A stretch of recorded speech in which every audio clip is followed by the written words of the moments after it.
To your humble abode. Thank you, Rogers, and most welcome. It's always a pleasure to have a conversation with KTN. Undoubtedly, one of the most informative and objective stations that we have in this country. I remember when KTN came on the stage. Previously, we had KBC of information, and government then chaperoned the way people think. And then when KTN came on board, just before the advent of multipartyism, it brought freshness into the information space. And for many years, you guys have done well. And I'm always happy to have an interview with you. And I also want to thank you for bringing me out from the village. I've been in Wamunyoro for the last almost 1 month. And when this interview was agreed, I needed to come to the city to talk to the nation. Normally from Wamunyoro, I talk to the Mount Kenya people. It's good for me to talk to the people of Kenya from the capital city. So thank you for giving me an opportunity to come to the city. Do a few financial transactions, go to the bank, see my dentist, pass through my doctor. And then tomorrow I go back to the village. Okay. So I'm just here for a day. Asante for the sacrifice. And there's a lot to talk about, and we'll start where we should, the All-Kalau. Because the political symbolism of that All-Kalau parliamentary by-election seems to have sent shockwaves across the country. Barely a year and some change to the jury is out there on what that victory by DCP means in terms of the bigger picture. Some downplay the outcome of things to come. So I'll start with my first question. Is this win in All-Kalau a yardstick of the vote in Kenya region? Yes and no. All-Kalau has shocked William Ruto and his people because they live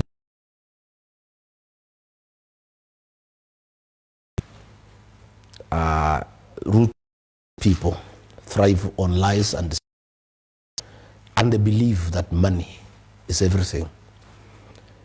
Deception, that you can deceive people all the time. So he believed in the power of money, chiefs, elders, nyumba kumi, cabinet secretaries, police, goons, but he doesn't know the mountain. I knew of that outcome. I knew the win was certain. I was just waiting for the margin because I know the mountain. And what has happened this All-Kalau by-election, I've seen one of his people crying that we are celebrating too much. Yes, we are celebrating because of various issues that are important. One, I knew mountain. Since I left office, UDA was dead. William Ruto was finished in the mountain. And I knew that because I'm a man who listens to the ground. I talk to the people.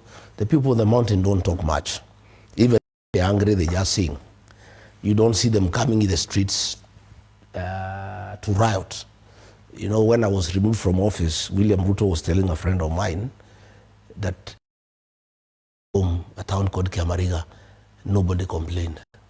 People just kept quiet because that's who they are. The mountain people are quiet people. So I knew since 2024, he was dead, and William Ruto, his fate was sealed. All-Kalau was just a confirmation of what I knew. The mountain was just confirming what they know and what they intend to do in the coming general election. Yeah? To us, as we have just confirmed what we have known, and it gives us impetus now to activate the final phase as we go towards the next general election. Okay. That our marriage with William Ruto is over. It has been over for the last 2 years. This is just a confirmation. They call it in in marriage, when you get married, a couple, there's something they call consummation of marriage. Now, this one, the final papers. The divorce has been there. It's been going on back and forth, courts, but the final done, and the marriage is irreversibly broken. The mountain has moved on, Okay. and we expect William Ruto to move on, so that everybody just moves in his own direction, and then we'll face each other down there next year. So, for the skeptics down, how does a parliamentary win lead to the presidential race in 2020? Ideally, the focus of the voters would be on the quality of the 9 candidates, not a veto against a national leader. The 2020 Constitution has a provision that for you to be elected president, you must attain 50 plus 1. That particular provision portends is central in electing a president. The proclamation of the 2010 Constitution, whoever the mountain has been president. President Uhuru Kenyatta was supported by the mountain. He became president. The same happened in 2017. In 2022, President William Ruto was and others, and he became president. From where I sit, politics is a game of numbers. The mountain has moved away from William Ruto. He whatsoever, because that vote is huge. And it's even more complicated because in 2022, he got 13% went to Raila Odinga. 1.6 million people did not vote. That 87%, that 13%, that 1% that did not vote are all together against him. Whoever they'll vote for, either from the mountain or from outside the mountain, will be the next president of the Republic of. These are statistics. Okay. It's not anything that is. You have a history that from 2013, 2017, 2022, William Ruto became president courtesy of the mountain vote that has now moved away from him, and all of how things will be. The 13% that the UDA candidate got is for the UDA candidate because he's a local, he's called Mushina. He has been working with the CDF office for 13 years. And he has relatives, he has friends, he has people he has seen here and there. If it was William Ruto as president, I want to tell you today, he would not have gotten 3%. And wanted to make a statement if they were on the queue. By 12 o'clock, 57%, 5,000 votes, 40,000 votes, and the suppression from midday all the way. Had there been no vote, it is my estimation that we would have had 75% voter turnout. And that would have reduced what UDA got to a single digit, 6%. So that is where we are. Okay. And that is a statement from Olokalau. And normally the mountain is homogeneous. What happened in Kiambaa. What happens in Kiambaa is what will happen in Madeira. What happens is what will happen in Igembe Central. Remember, UDA came in through two. One in a place called Rulie, that is Olkalau, and Kiamba. A year before the election. Mountain, the way, you know, we have history. Our region has a way it does its politics. It has, one, the mountain does not divide its vote. We only divided last year, 2022, 87-30. Kenyatta was there, he was president, he had some followers. I was there. So 87-13. But previously, it's normally a homogeneous vote.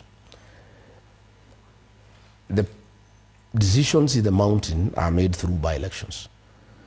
TNA, the party of Uhuru Kenyatta, came to the stage through, and once it won that by-election, UDA came through Rulie and Kiamba. And if you look at the Kiamba win, it was close. UDA defeated Jubilee by only 500 votes. I was in charge of that campaign. And by the way, Rogers, I'm an expert in by-elections. I've never lost a by-election. I'm a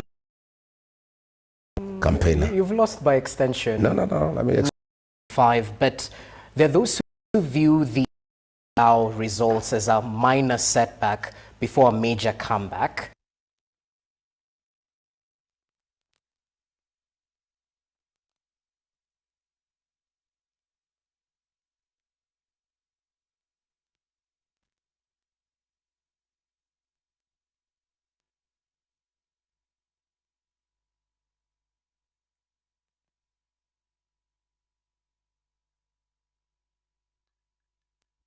So, terming your reaction as over-excitement seems to be a logical reaction from them.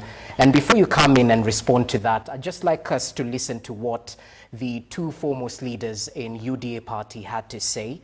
One of them being Professor Kithure Kindiki in May this year during an economic empowerment event in Nyandarua County, who said that Olkalau by-election would be the contest where he would politically deal with you, that you will meet on the ground and respect will reign. Equally, we'll listen to what President William Ruto had to say just last week after the Olkalau results, while he was meeting a section of leaders from Bungoma County at State House, Nairobi. Alisema, mafundi wa siasa hawajafika bado. Let's listen from the horse's mouth. By-election inakuja Olkalau, Nyandarua. I am telling you, I will. Mimi nangojea tukutane na huyu mwanaume na hiyo kifua yake anajipiga, tutamnyorosha, atamnyorosha mbaya sana, baya. Hapo ndio tuna heshima, hapo ndio heshima itapatikana. Mnasema tuendelee ama tuendelee? Nyinyi mko tayari? Na msikuwe na wasiwasi. Relax.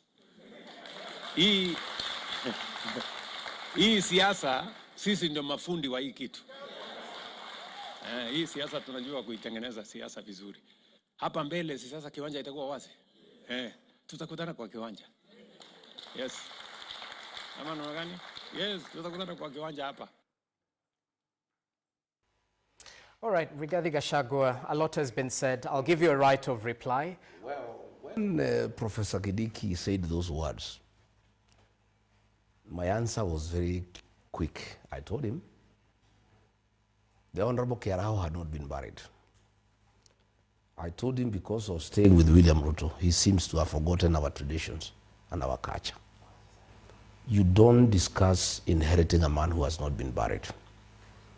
And I knew he had already started on a bad footing. I also sent him a text and told him, if he gets time, to read a book by Wallace Soyinka that says a tiger does not proclaim its tigerhood, it pounces. He said, atatunyorosha, tutaheshimiana is true. Tumeheshimiana. I mean, it's there.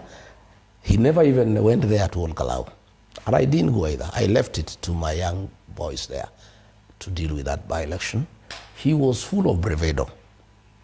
He was breathing fire, saying tutanyorosha huyo mwanaume ataniona, ikimalizika tutaheshimiana. I said yes.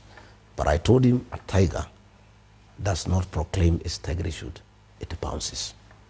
Of course, he's very embarrassed because he talks with a lot of bravado, but it's okay. I've heard the President William Ruto says, yeye ni fundi ya siasa.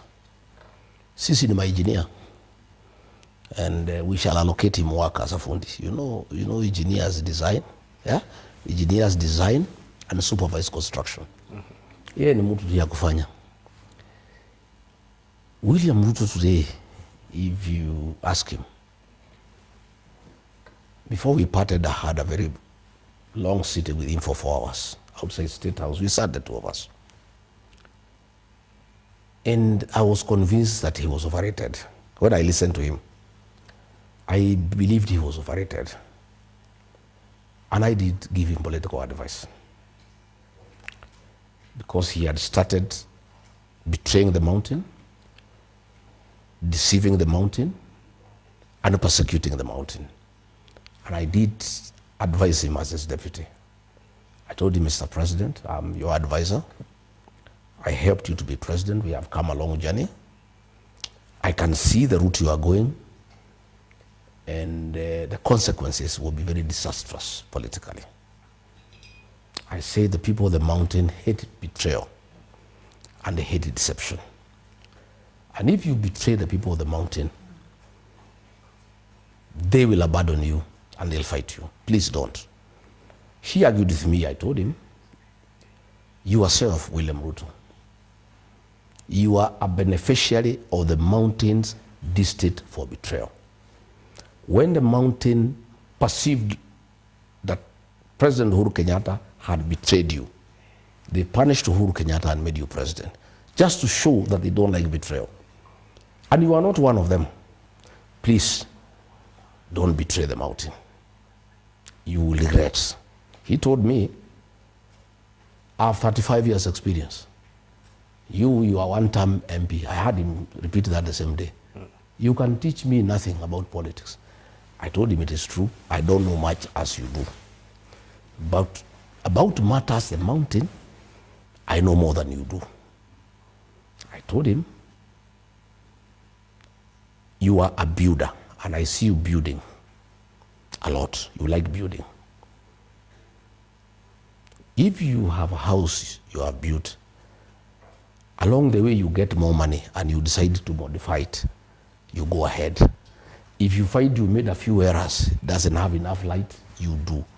You can change the roof, you can change the windows, you can change the doors, you can change the tiles, you can change the ceiling, you can change the wardrobe. That you can do. Okay.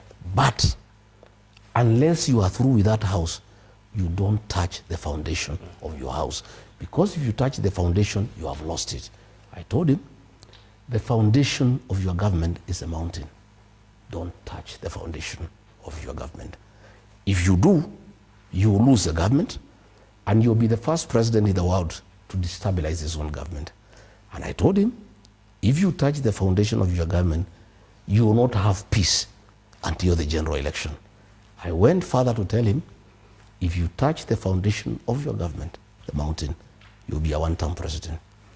What happened in Olokalau is exactly what I told him. President William Ruto took projects in Olokalau for 14.5 billion. 14.5 billion. He took a train, he took 2 boats, he took transformers, he graded roads, he took shoes, he took mattresses, he took gas cylinders. He did everything you can ever do for a society, until the neighboring constituencies started asking God whether he could take their members of parliament so that they can also get goodies. He spent 1.2 billion Kenya shillings in cash.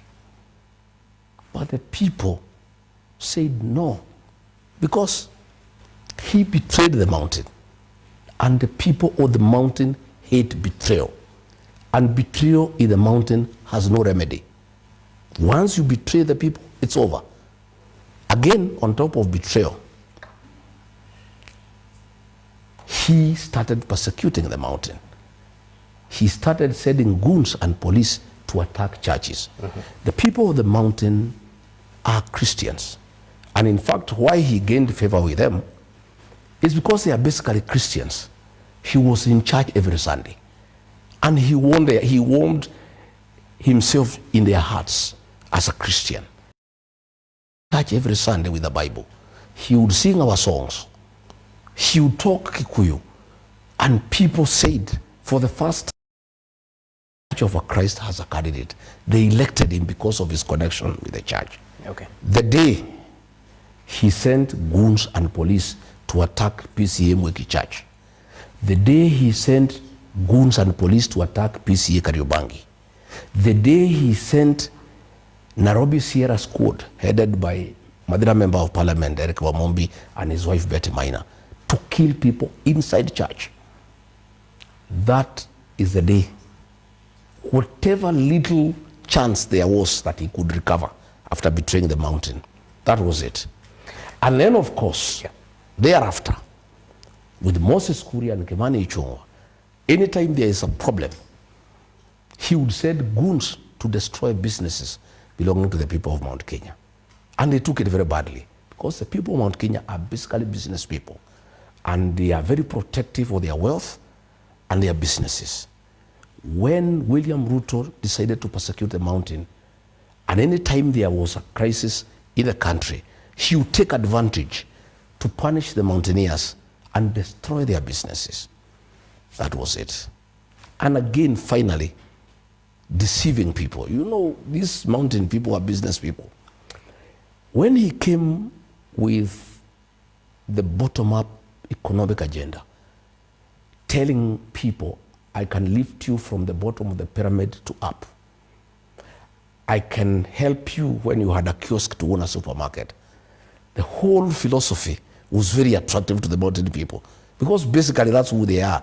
They are people who like to rise from nothing to something. Okay. So when he came with that agenda, it was very attractive. Only for people to realize it was a con, it was deception. There was nothing like that. He said he would put people money in the pocket. The little they had, he took it away through taxation. So this all Kalau is just a culmination. They're actually sending a message to him. Let me tell you, this decision was made a long time ago, in 2024. But it's been getting worse, especially when he attacked the churches. It got very bad. When he attacked businesses, it got very bad. And of course, adding insult to injury, when he started abusing the community and saying it is tribal, despite the fact that they voted for him when he was not one of their own. They defied President Uhuru Kenyatta, their own son, and voted for him. And when he realized there is resistance for the mountain, he went on top of the car in Nyanza, elsewhere, saying these people are very tribal. That was an insult to a community that has a lot of pride, a community that believes in itself, that felt that they made him president, they assisted him. He not only betrayed them, deceived them, persecuted them, turned against them, but he's also abusing them as a community. So all Kalau, despite spending almost 16 billion in one single constituency, I can tell you in all Kalau, my brother Rogers, there were 7 cabinet secretaries, 16 principal secretaries, 42 chief executive officers of prostitutes, 91 members of parliament, 2,000 police officers, cash, 1.2 billion shillings in cash, projects worth more than 14.5 billion. But those people had a message for William Ruto. Yeah? We are through with you because you betrayed us, you deceived us, you have turned against us, you have persecuted us, you have attacked our churches, you have set goons against us, you have made life unbearable for us. On top of that, every weekend when you are out there, except when you are at the mountain, you are abusing a community that made you president. Okay, but back to perhaps the symbolism of this win. The others who are watering it down, I've mentioned one of the instances that has been mentioned. You've only won one parliamentary seat out of the 10 that were contested in by-elections. And Mbere North through the Democratic Party. Perhaps, how would you build momentum from this one win to replicate it across the 10 counties? And equally, when you hear people saying that it was a battle between the defenders, Jubilee Party and the DCP, it had nothing to do with UDA. How do you respond to them? Those are sour grapes. One, if it was a battle between Jubilee and DCP, what was the government doing in Olkalau with 16 billion shillings? What were they doing there? If what Aden Duale is saying, Aden Duale is just a noisemaker. It's a fellow who did not even give President William Ruto 7,000 votes. He is cabinet secretary, courtesy of the mountain people. He should not abuse the mountain people. When yesterday he was in Mandera, he said Kikuyus are hyenas, and we have asked people to go to NCIC and report him. Aden Duale is cabinet secretary, courtesy of the votes the mountain people gave to William Ruto. At every opportunity, he abuses the Kikuyu nation. Saying that it was a contest between Jubilee and DCP is thinking Kenyans are stupid. I mean, if UDA was not part of the process, why were they giving boats? Why were they bringing a train? Why were they giving a mattress to every household? Why were they giving gas cylinders? Why were they bribing people? Why did they bring goons to kill people? Why did they bring rogue police officers to kill people? Duale should respect the people of Kenya. Number two, my friend, it is not one win we are celebrating. You are not getting it.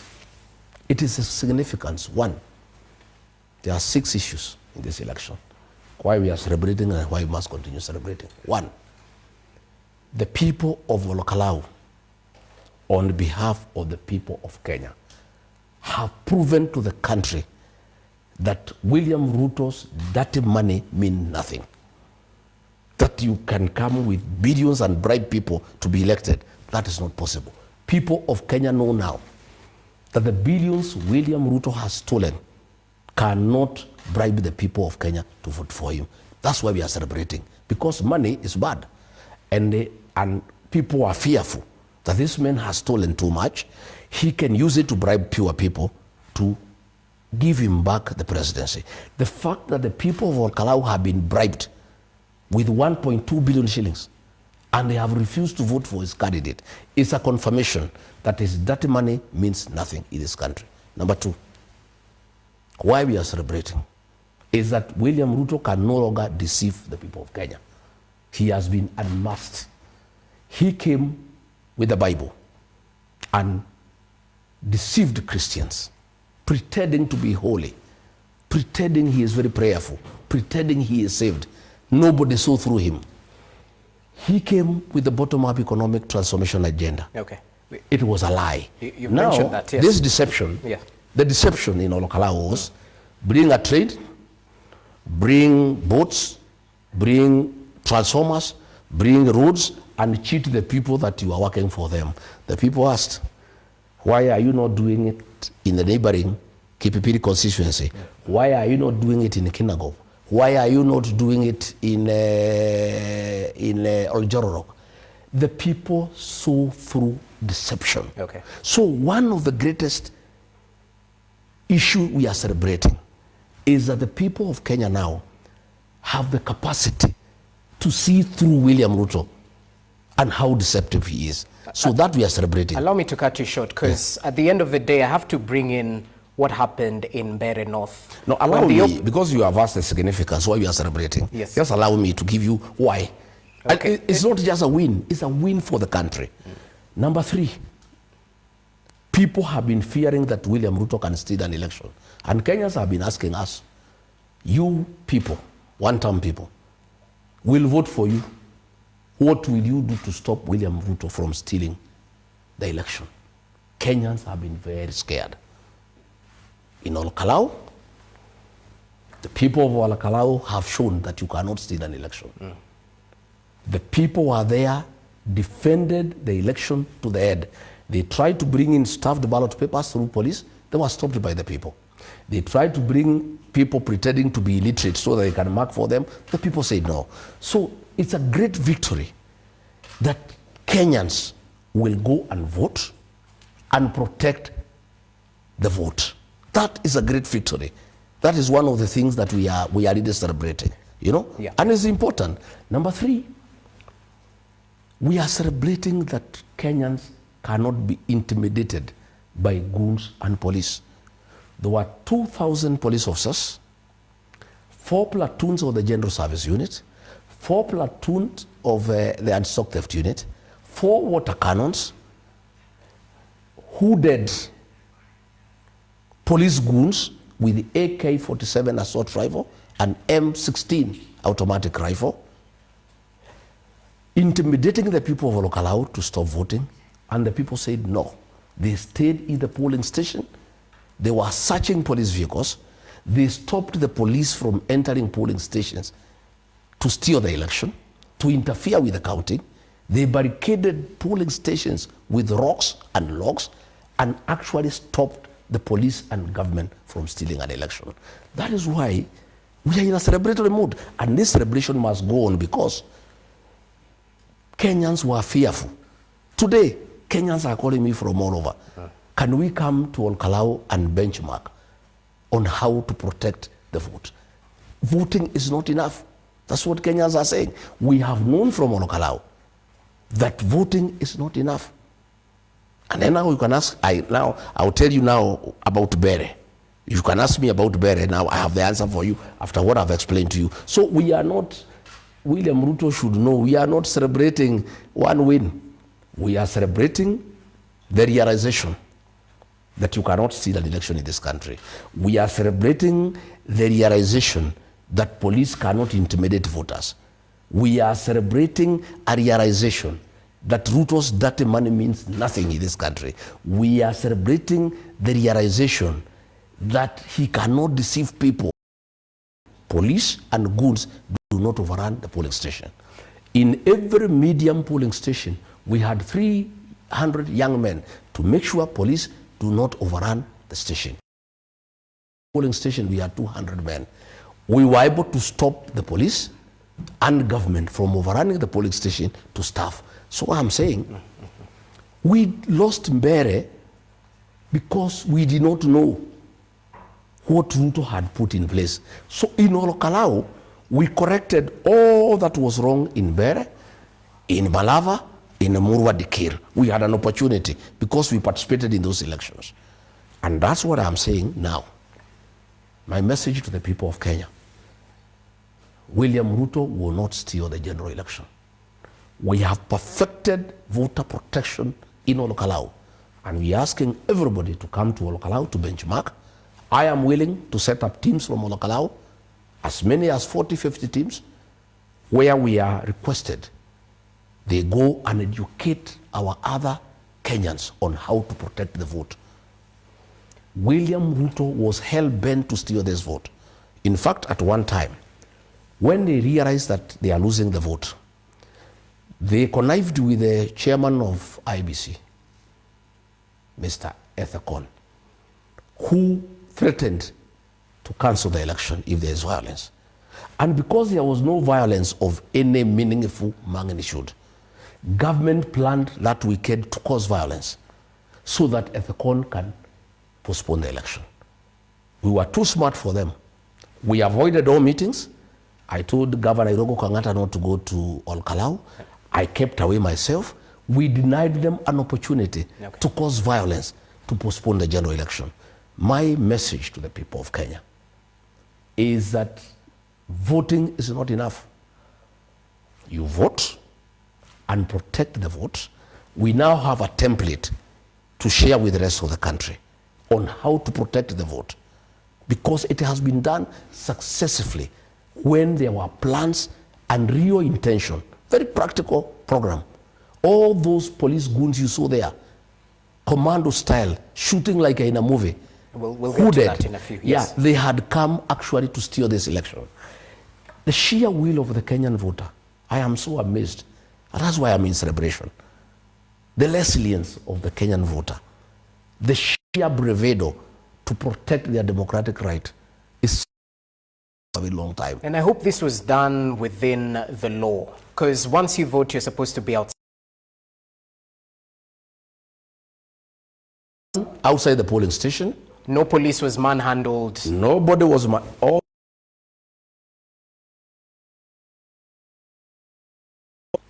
the IBC officials, the POs, the deputy POs, the clerk, the turning offs are perfect. Our issue is the commissioners. Let's talk about it. Would be a litmus test for the commission. Kenyans come out to protect the vote, perhaps due to that deficit of trust. So as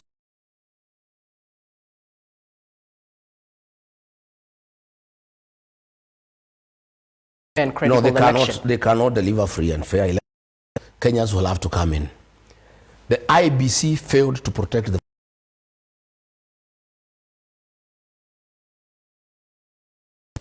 Zakaria Gakunya Mukora from Huhoine, Rurie Ward.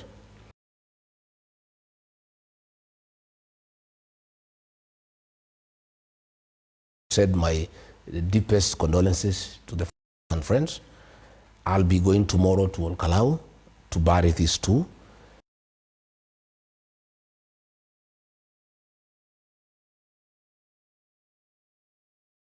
The community, I have said the families should not put a shilling on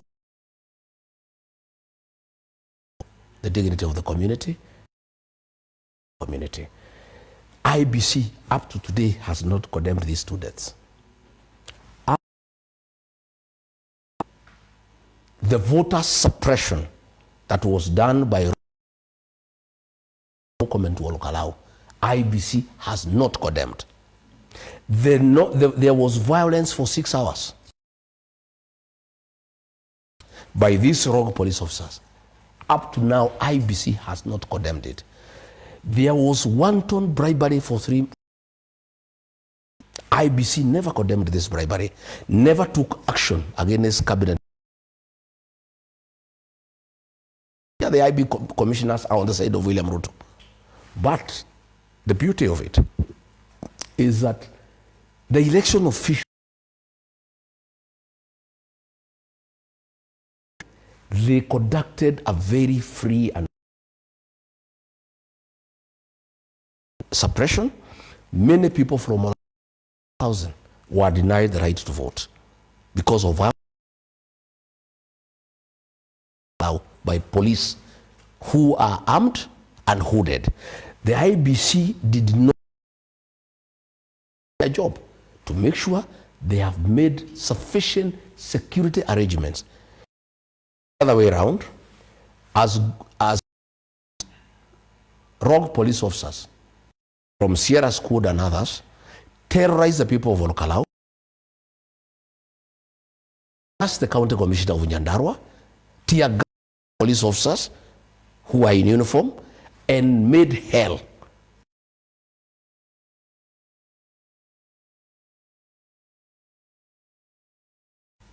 Descendants and remnants of Mau Mau. This election would have been stolen. I can tell you, I can tell you that the only conducted and a winner announced. Despite the voter suppression, 20,000 people were denied an opportunity to vote. The only reason why this election took place was the people of Olkalau, men and women and young people, are remnants and descendants of the Mau Mau. And they had tear gas. The members of took pangas, they took axes. And but I'm asking, it's a recipe for disaster, because the violence in Olkalau was not among the people of Olkalau fighting each other. It was state-sponsored. And I know the right to self-defense is okay, but the right to, you know, people, where we have reached, and that's why I'm saying, I want to tell William Ruto, and Kipchumba Murkomen. They are preparing this country for anarchy.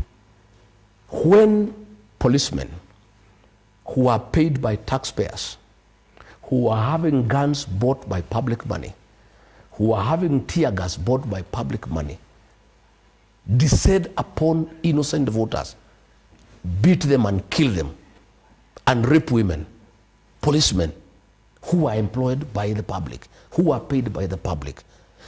William Ruto and Kipchumba Murkomen are setting the stage for anarchy in this country.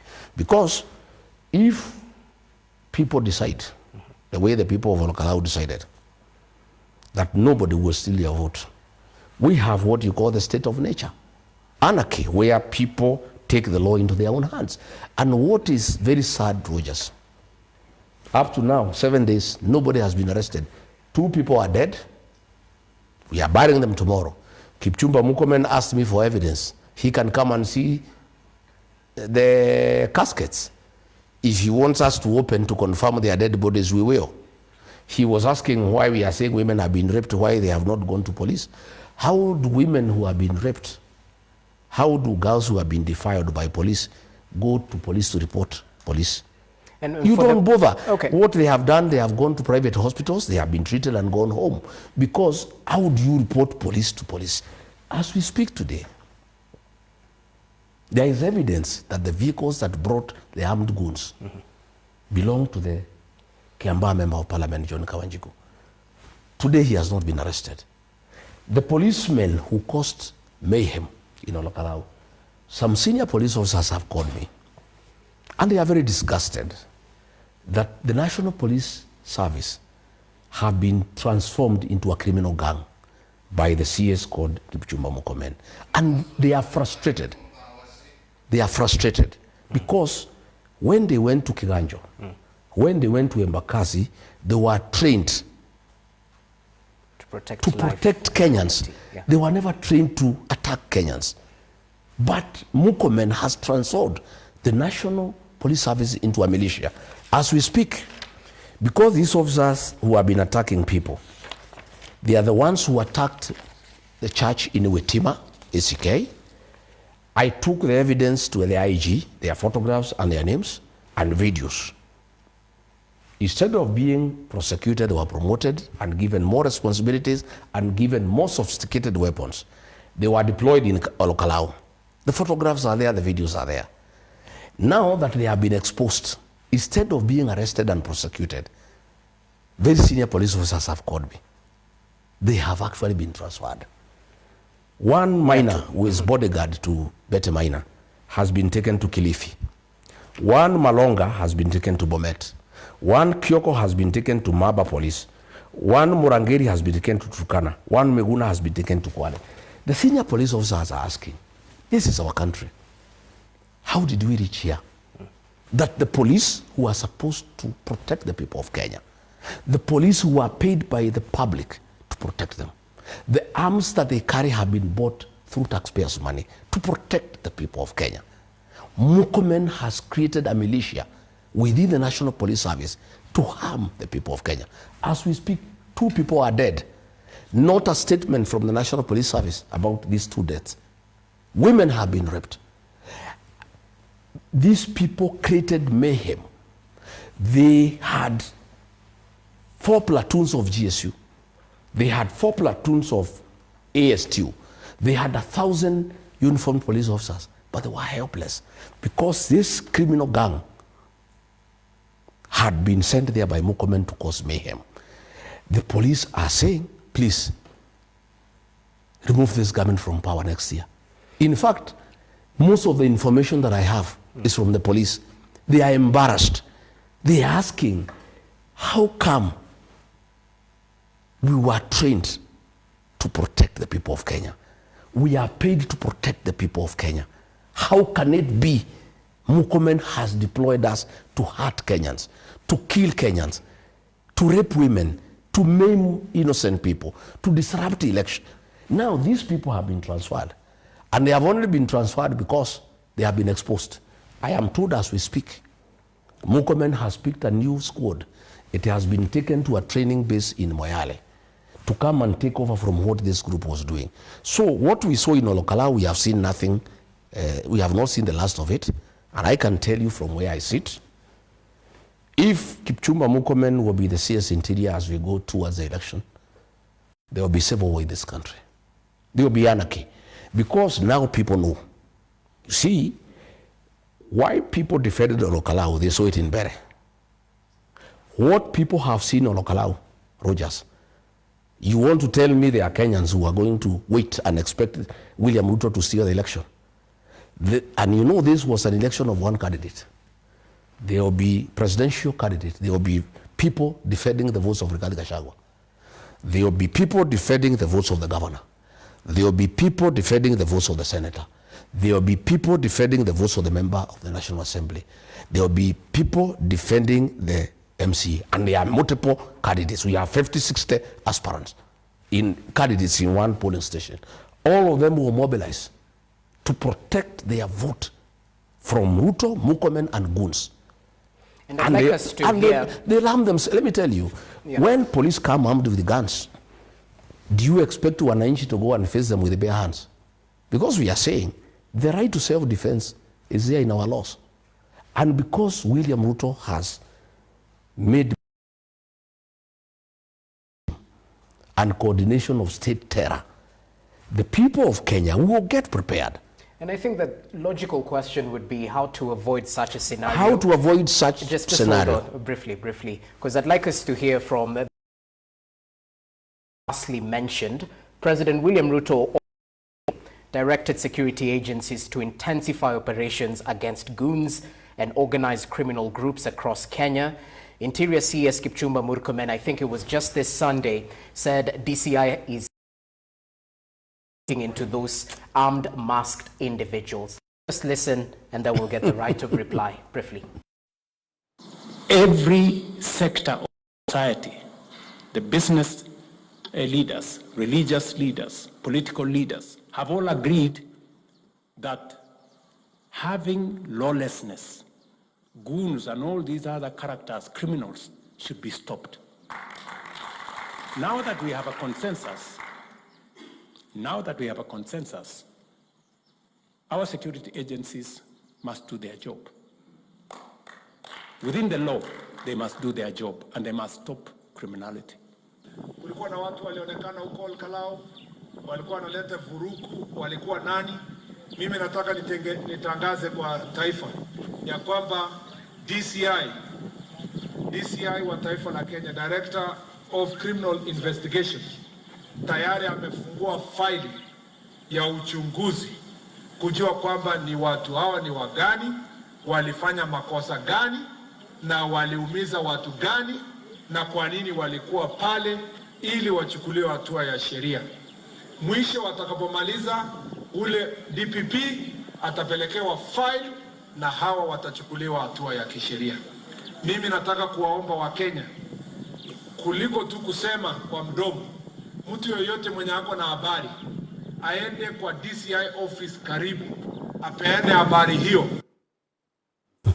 Okay, so using goonism, rogue police officers as a response to political competition, will it stop after the president's marching orders? Is there goodwill to deal with this issue before we slide into anarchy? It will not stop because William Ruto is being deceptive. The challenge of Kenya is not goons. It's rogue police officers under Murkomen. The way to stop lawlessness is to sack Murkomen because he is the cause. These are police officers who are there. They are under him. So he is asking us to give him what information. Instead of arresting them, the way is well. So you are just transferring a problem. So NPS is not independent. In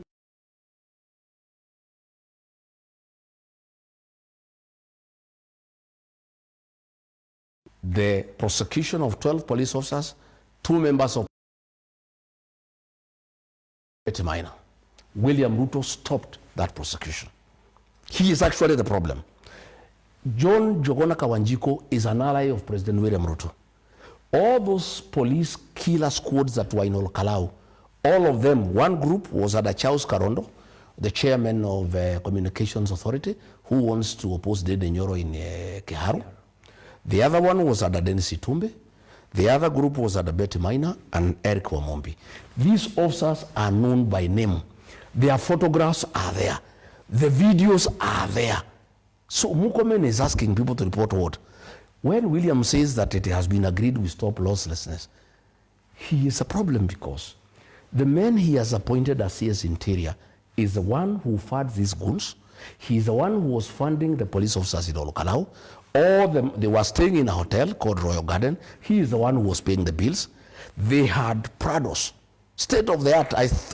You saw the Prados. We've documented them. Yes, they are documented. Media. Yes. So these two men, William Ruto and Kipchumba Murkomen, thinks Kenyans are fools.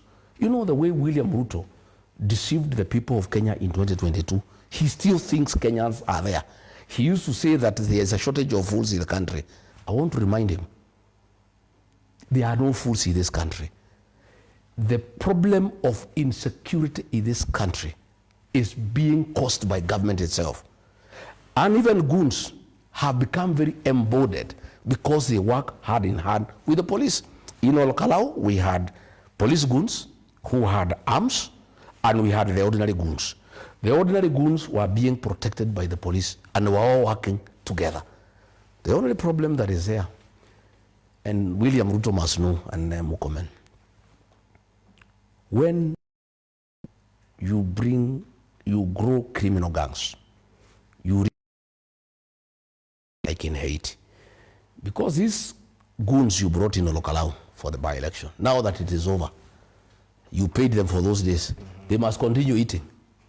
That is why you saw goons stop vehicles on Thika Road for 2 hours and steal from people valuables, because they have been working with the police, so they are embodied. And can you imagine, Rogers, where these goons attacked motorists on Thika Road? Police station. Pangani police station is 100 meters. Muthaiga police station is 80 meters. For 2 hours, they terrorized motorists and the people of Kenya, and there was no police response. In Wetima, where we were attacked, we were rogue police officers for 2 hours, and police did not come. The other day, some investors were there at Carnival. They were attacked by goons. Their jewelry was stolen. Their watches were stolen. They lost their money and their phones. Police did not even show up. So when William say that they must bring an end to this goonism, the only way we can believe them, one, they must arrest the people who attacked Mweki PCA Church, take them to court. They must arrest, take them to court. They must arrest the police officers and the 2 members of parliament who attacked Wetima, take them to court. They must arrest the members of parliament who were in Olokalao, Dennis Itumbe, Charles Karondo, the police officers and the goons, because Murkomen knows them. He is the one who paid them. He is the one who organized it. So telling us about DCI, that DCI is a joke. I have seen a letter when Albert Ojwang died in Central Police Station. DCI saying that he knocked his head against the wall. You have seen the CCTV footage. He was killed by policemen.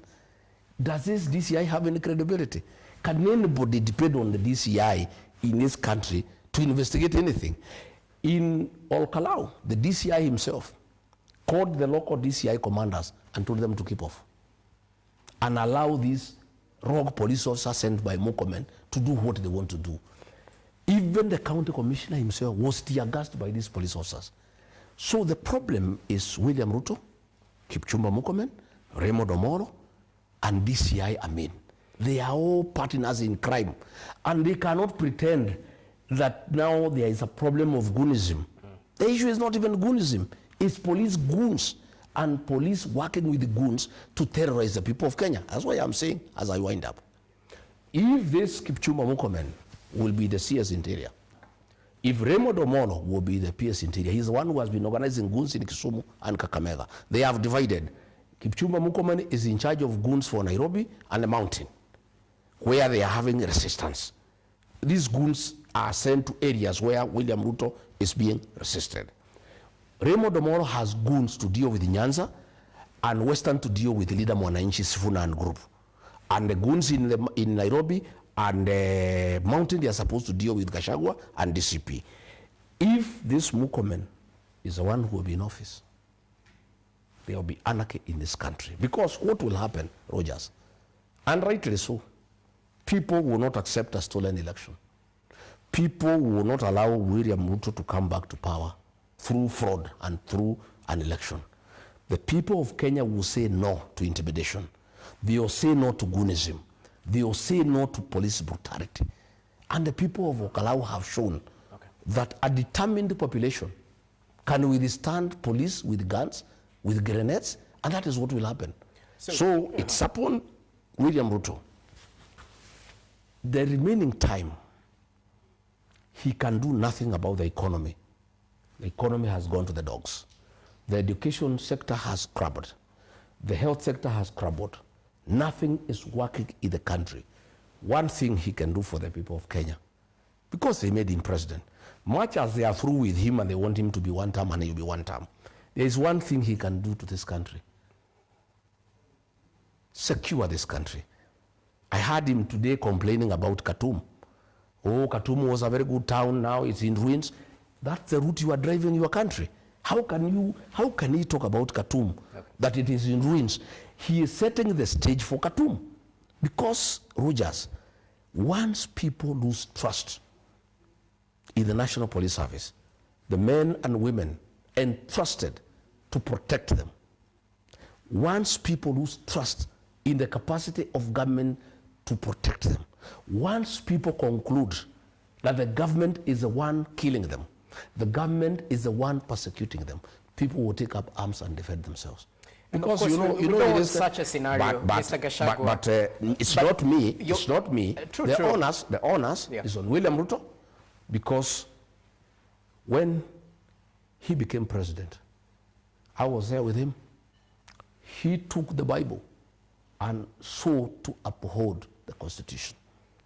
He sought to defend life and property. But he has decided to kill Kenyans. He has decided to injure Kenyans. He has decided to fight the very people who elected him, especially the people of Olakalau, the people of this mountain. They are actually very bitter because they are very bitter because they elected him. They elected him to protect them. They elected him to bring prosperity. They elected him to bring sanity in their lives. They elected him to make the economy better. But they feel so betrayed. They are so bitter. They are so angry that instead of protecting them, he has actually decided to harm them, to kill them, to make life impossible for them, to touch their property, to send policemen with guns to kill them. Why on earth would a policeman on duty be hooded? Because they don't want people to know them. Why would a policeman go with an unmarked car? And we are asking, Murkomen thinks Kenyans are very stupid.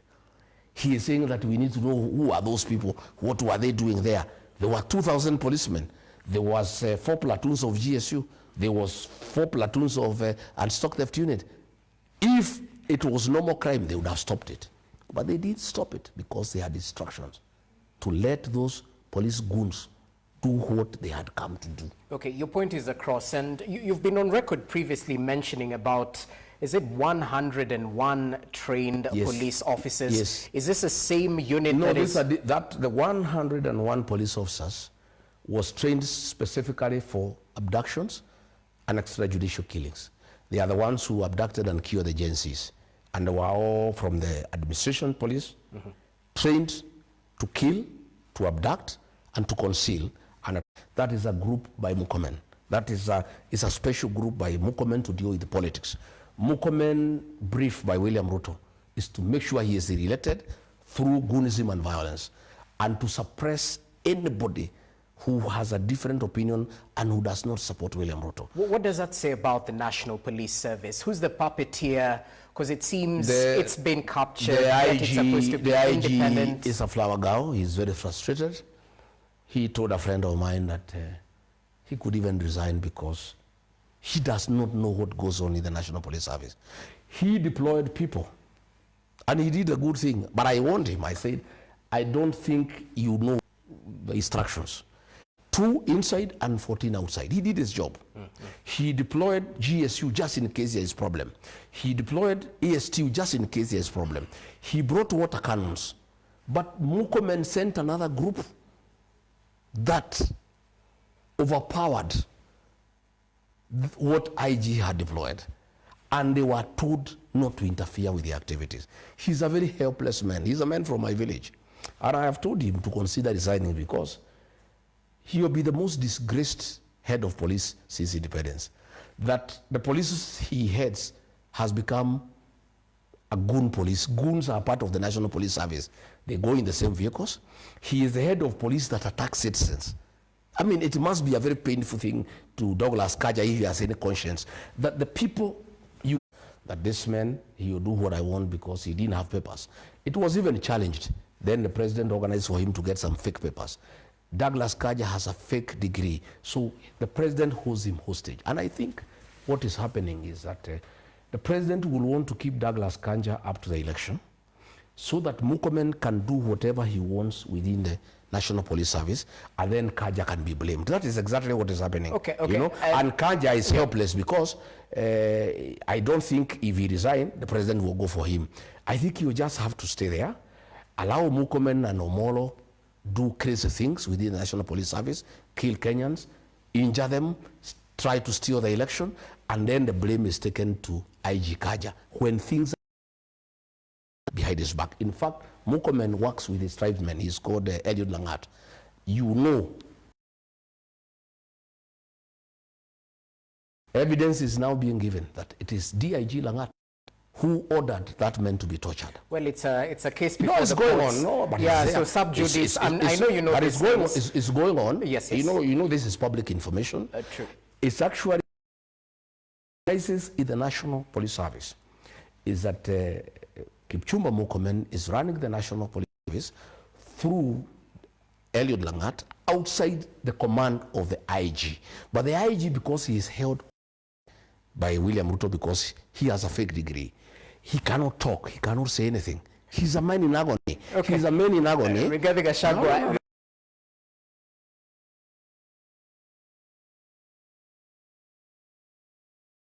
Hasn't verified those claims. But as we continue, there's an attempt to are done in the country. I'm sure you reports KNCHR, the Attorney General's office, developing a bill that is seeking to regulate peaceful demonstrations following that Kisumu court landmark ruling that tasked government to develop, publish clear legal operational regulations governing public assemblies. Are we over-legislating despite the problem being police and non-compliance to the rule of law? All those bills will be thrown out by the court because they go against the Bill of Rights. You know, any legislation that is inconsistent with the Constitution is null and void to the extent of that inconsistency.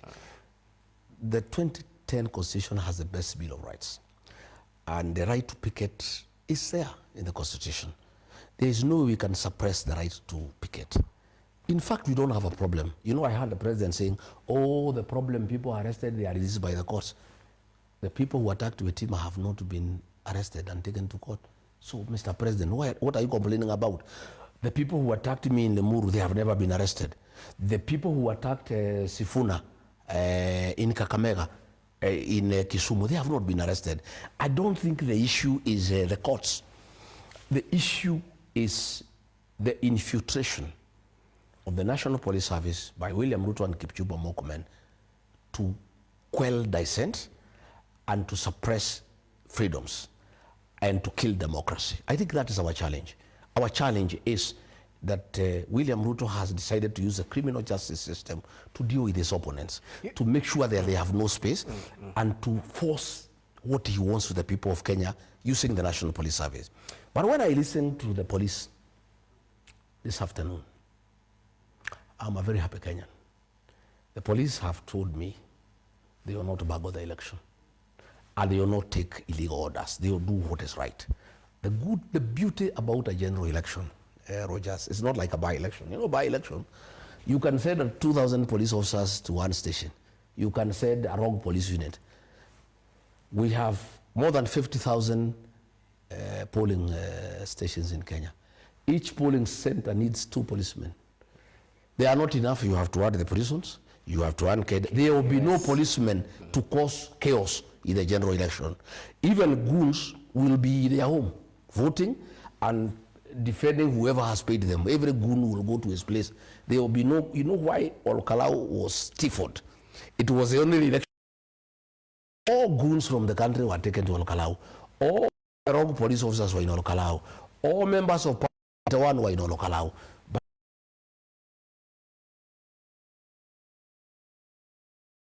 whoever has paid them, every goon will go to his place.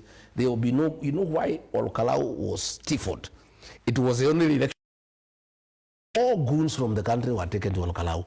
All wrong police officers were in Olkalau. All members of Parliament were in Olkalau. But during the general election, Betty Minor, who has been causing chaos in the region, will be struggling to be re-elected in Murang'a. She will be fighting for her life. Eric Wamumbi will be in Madera. Kimani Ichung'wah will be in Kikuyu. Kila mtu atakuwa kwao. William Ruto will be struggling to see how he can be re-elected. He will not be available to assist anybody. All these ministers and PSs were in Olkalau. Kila mtu atakuwa kwao. What I'm happy about, these officers who are in uniform were very professional. The county commissioner, the regional commissioner, they were very professional. In fact, most of those officers were really irritated that policemen are attacking Kenyans. They are attacking voters. So my own comfort as a Kenyan, when I talk to the police, 95% of the National Police Service will observe the rule of law. 95% of the senior commanders will give the right instructions. 95% of the National Police Service, the rank and file, will disobey illegal orders. I can tell you. And since William Ruto will be going home, and you know these policemen also live in this country, you know it's not that they are strangers, they are also listening to the ground because they stay there in the police post, they stay there in the police station. They also know, the police are telling us, they also know there will be change. So I don't think on the last day of Ruto's presidency, any police officer who is aware of what the ground is saying will agree to suppress the will of the people, will agree to take illegal orders to try to preserve a president whose fate has been decided by the voters. To me, when I saw the clerks are good, when I saw the POs are good, when I saw the returning officer is good, when now I have reason to believe the policemen will keep law and order, I trust we'll have a good election, and any attempt by William Ruto to cause violence will be resisted by the people of Kenya. Any attempt by William Ruto and his people to try to steal the election will be resisted by the people of Kenya. I'm so persuaded. Gachagua, now that you've told us that police is not beyond reproach, your critics say that perhaps it's now that the shoe is on the other foot that you're calling them out. They'll take you back to photos you used to post during the late Raila Odinga-led demonstrations right after the general election. And I'm pretty sure you remember the captions to ensure that peace and tranquility is of utmost importance even while these protests were happening. Lives were lost during that particular protest. Did you use the police service personally? No. And when we never sent police goons to attack the people of Kenya. The police were there fighting with the demonstrators, but there were no policemen sent specifically to fight the people of Kenya, you know, as far as I know. So you know, who were they fighting, if not the people? Because lives were lost, sir. Well, in the police brutality. In demonstrations, lives were lost, and it's very regrettable. And you are aware, probably you know, that one of the things that made me and William Ruto differ was the killing of the Gen Zs. If you remember, during the 25th protests when Gen Zs were killed, and William Ruto issued a press conference and called them criminals and treasoners. The following day I called a press conference. I said they are not criminals, they are our sons and daughters. My record is clean in matters human rights, in matters the rule of law. I have been, I was a security officer myself. I'm a trained paramilitary officer. I've served in the security sector the better part of my younger life. And I really believe in the rule of law. That's why I'm very irritated and actually very, very offended that people trained to protect life and property can take away life. Gachagua, we have 1 minute. Yeah.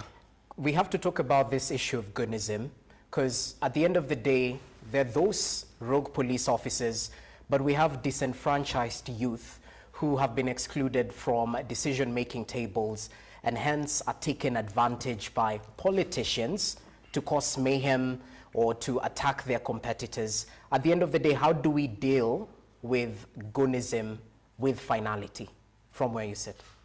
Let me say that goonism in itself is not a very serious challenge. No goons can sustain attacks on people because people will say no. Why goons have become a problem in this country is because they are working hand in hand with the police. So they give them cover so that when the goons are overpowered by wananchi, the police open fire. You know? I went to Gatundu for a church and Moses Kuria sent goons to attack me. They were dealt with by the people, but police came to rescue them. So it makes the goons to become very embodied. You know, if police decided there is no goonism, even if politicians hire goons, it will be very short-lived because it will not be allowed. I don't think wananchi will allow goons to create mayhem because people will defend themselves.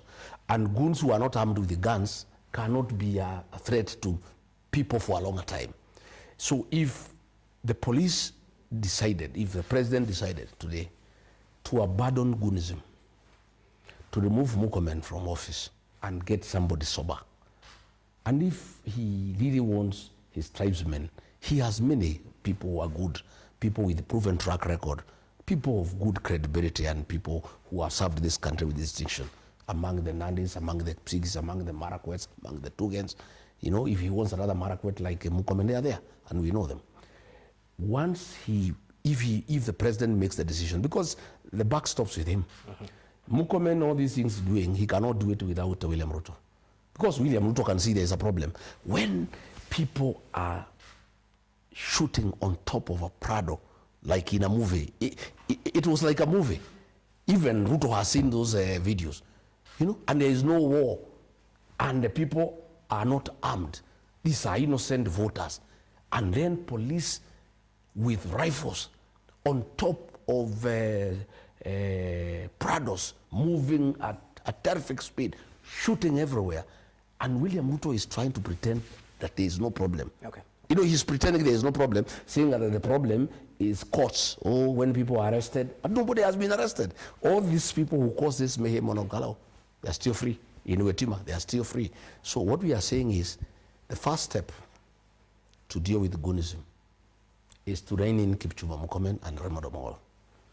The second step is William Ruto to allow the National Police Service to operate independently and return the command to the IG and ask him to follow the Constitution, to follow the police, the police orders, and to follow the Penal Code, the Criminal Procedure Code, the Evidence Act, the 3 documents that guide the police operations.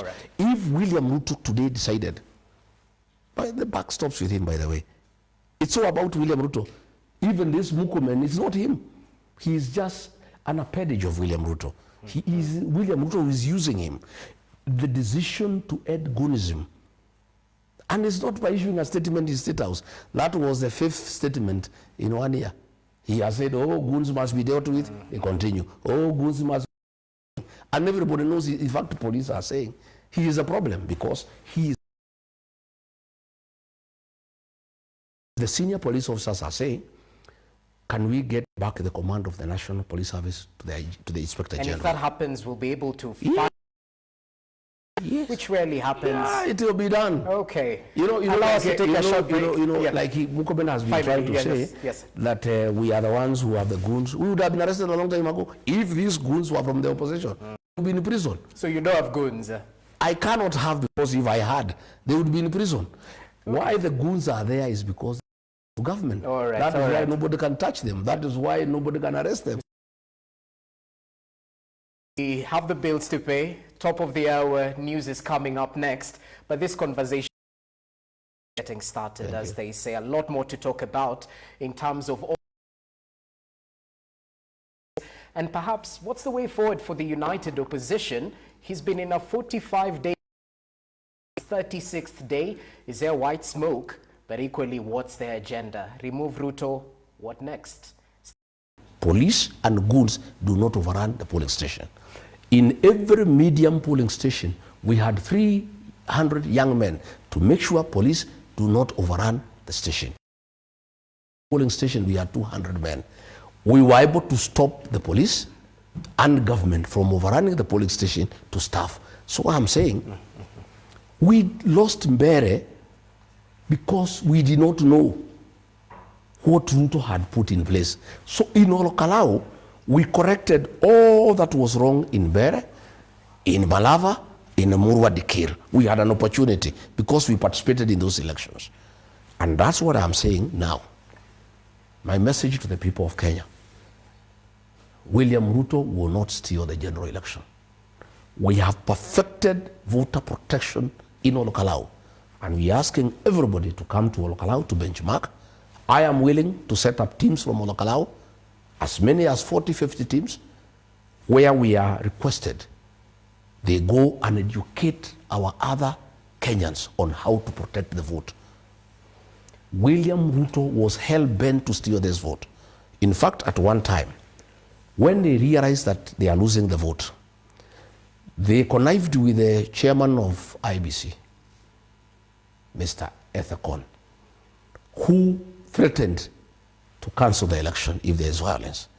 And because there was no violence of any meaningful magnitude, government planned that weekend to cause violence so that Ethekon can postpone the election.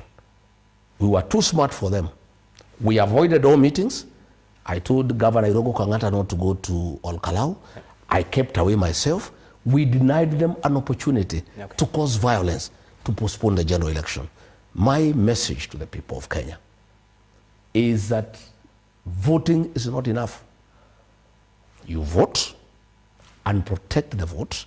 We now have a template to share with the rest of the country on how to protect the vote, because it has been done successfully when there were plans and real intention. Very practical program. All those police goons you saw there, commando style, shooting like in a movie. We'll get to that in a few. Yes. Yeah, they had come actually to steal this election. The sheer will of the Kenyan voter, I am so amazed. And that's why I'm in celebration.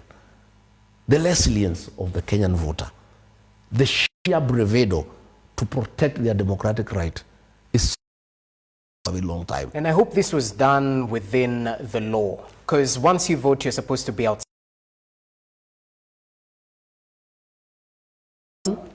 William Ruto makes between now and the next election. He is the problem. All these other changes are inconsequential. It doesn't matter, he can remove this one, put this one, remove this one, put this one.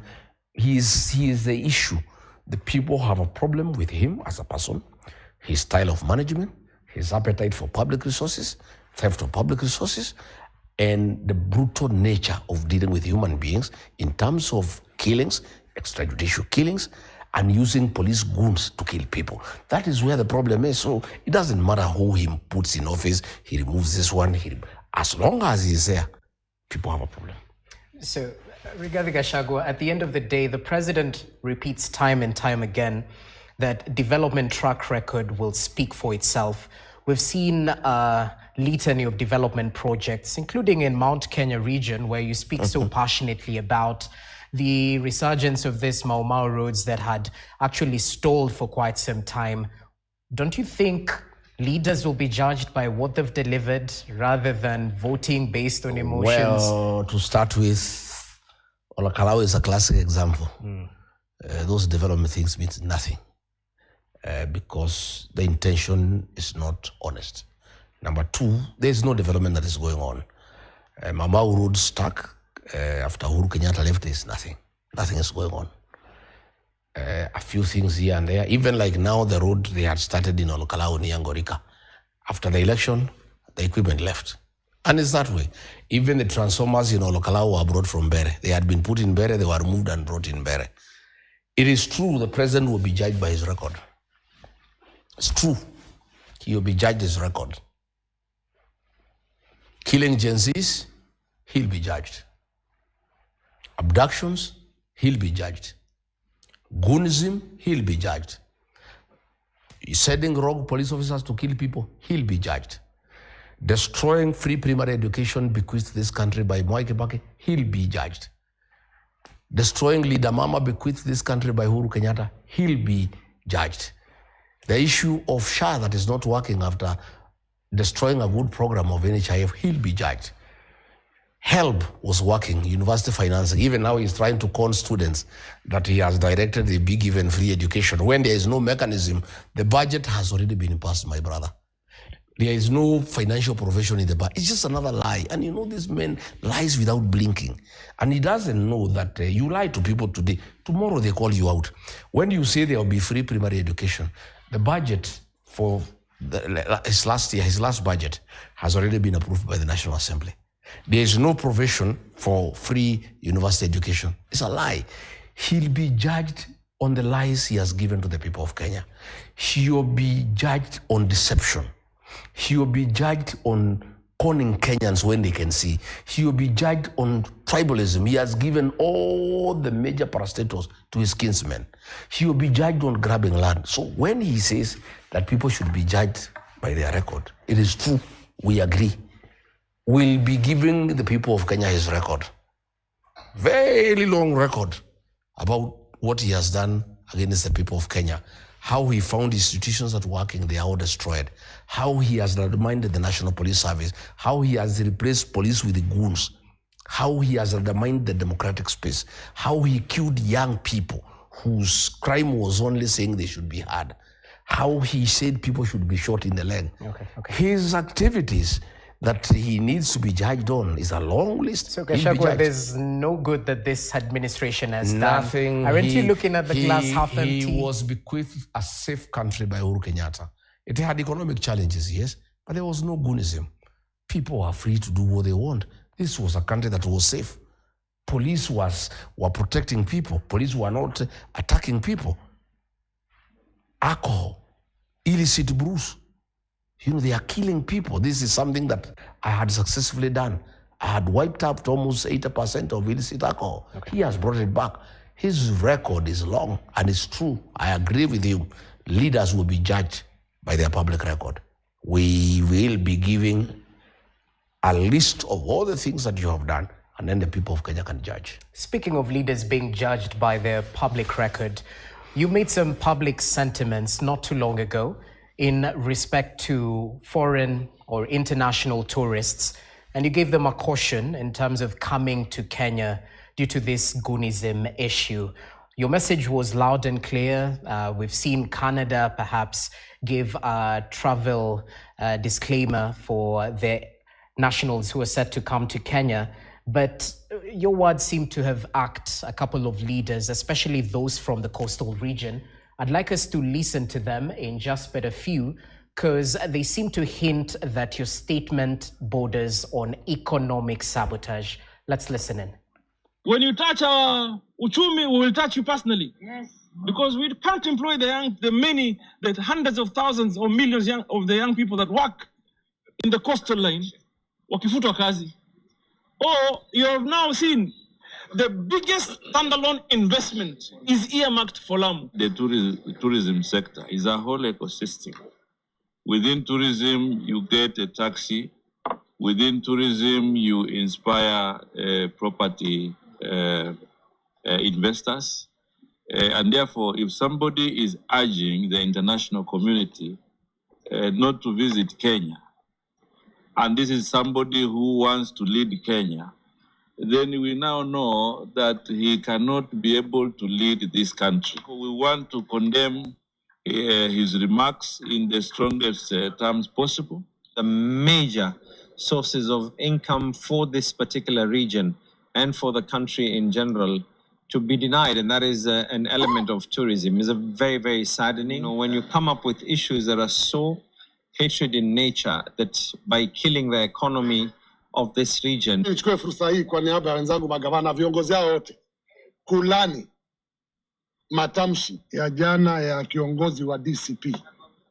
Yeye anakataza watalii wakuje Kenya na anakataza uchumi ama wawekezaji kuja Kenya. Ukisema watalii wasije Kenya, wanaathiri pwani. Kwale, Taita, Mombasa, Kilifi, Tana River, Lamu. Tunategemea utalii. Hata biashara nyingine, kwa sababu sisi kama viongozi hataruhusu. Sisi tunategemea utalii. All right, the leaders have spoken. Right of reply. Why are you pushing for economic sabotage? Four things. I've heard one of those characters there talking about young people and how their livelihood is being threatened. Yet, everybody knows he has destroyed young people in the coast region by selling hard drugs and making sure that young people are zombies. For the longest, everybody knows the role he has played as a drug baron, and he sits in cabinet. It's a shame. Number two, tourism is not just in the coast. It is everywhere. My family owns tourist hotels. I can never do anything to hurt business. I'm a very patriotic Kenyan, but I'm also a truthful and a cautious leader. I don't know how old you are. In the 80s, there was a girl called Julia Ward.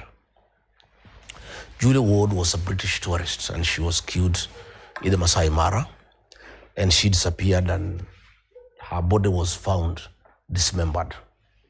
It destroyed our tourism for 10 years.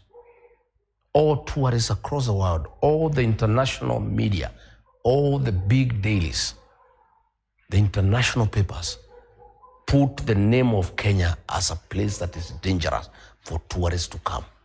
It took us 10 years to get back our tourism. I want to be president next year. Tourism is extremely important to this country. It's actually number 2 foreign exchange earner. We need hard currency. Tourism must be protected because it's very, very important. Today, the goons in Nairobi, the goons on Narok Road, the goons in Mombasa, if they killed 2-3 tourists, it will kill tourism for the next 20 years. We'll never recover. I am a leader who believes we would rather go slow for a year and protect our tourism. And if the way things are going on in this country, where goons have been let loose by government, they are all over. If Kenyans are not safe, how safe are the tourists? If Kenyans are not safe, how safe are the investors? The other day here in Carnival, there was a workshop of some Chinese investors. Goons descended upon them, took away their phones, took away their money, took away their jewelry, and they were in shock. I'm just exercising caution. Ordinarily, if there were goons, I would have urged the government to stop them, not to kill tourism. But since it's a government that has unleashed the goons against the people of Kenya, I cannot appeal to the same government to stop goonism. All I can do is to caution potential victims of goonism that would have a very serious repercussion to our tourism and our investment.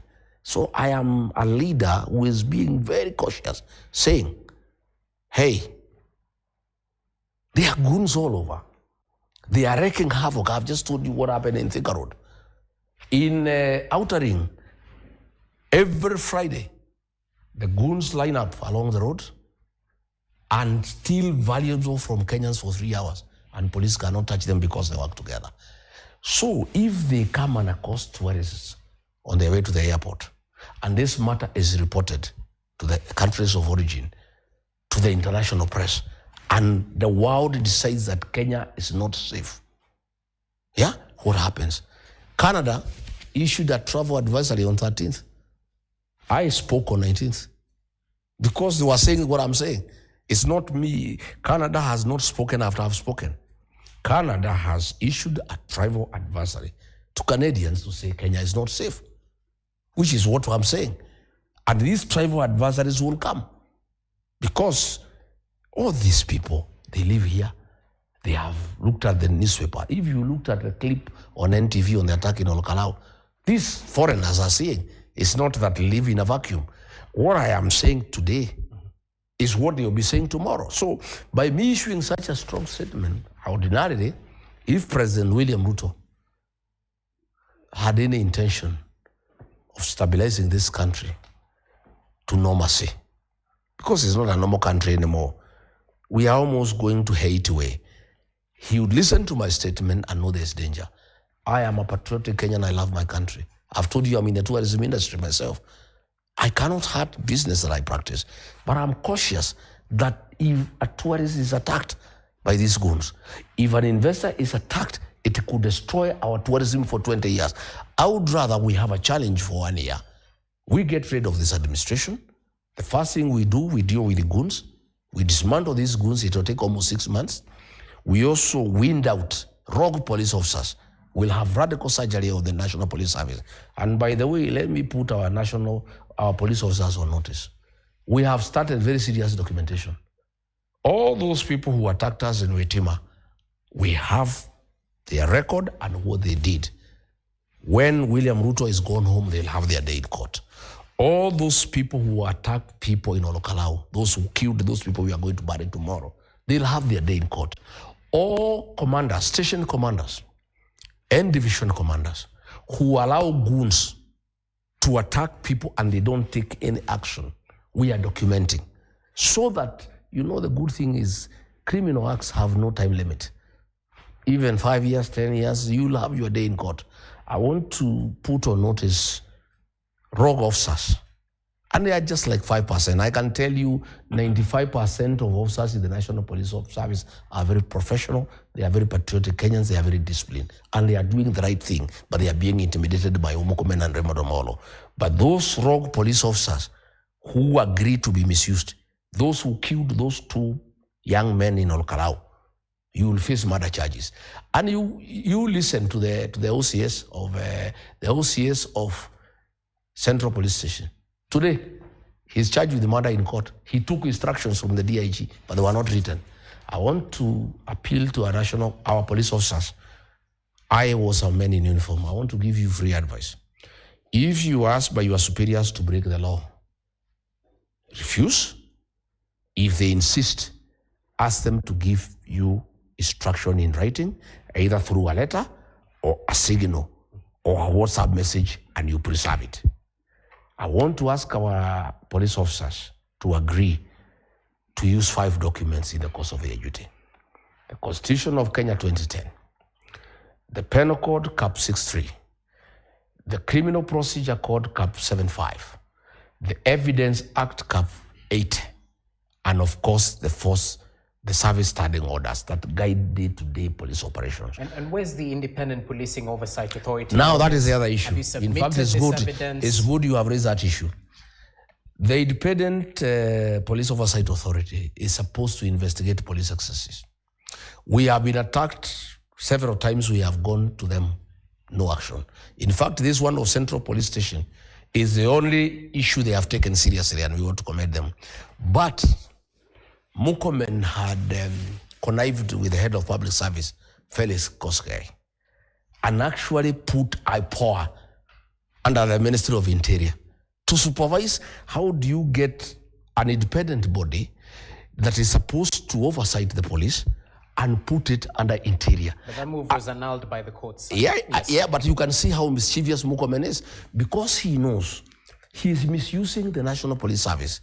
And the officers are saying, no, we are unable to carry out some of these covert operations against the law, against the people of Kenya, because we have IPOA, it can take us to court. Then Mukomen says, no, don't worry. That IPOA, I'll bring it under my control. And I want to thank our courts for saying no. IPOA is an independent constitutional commission that must operate independently and oversight the National Police Service.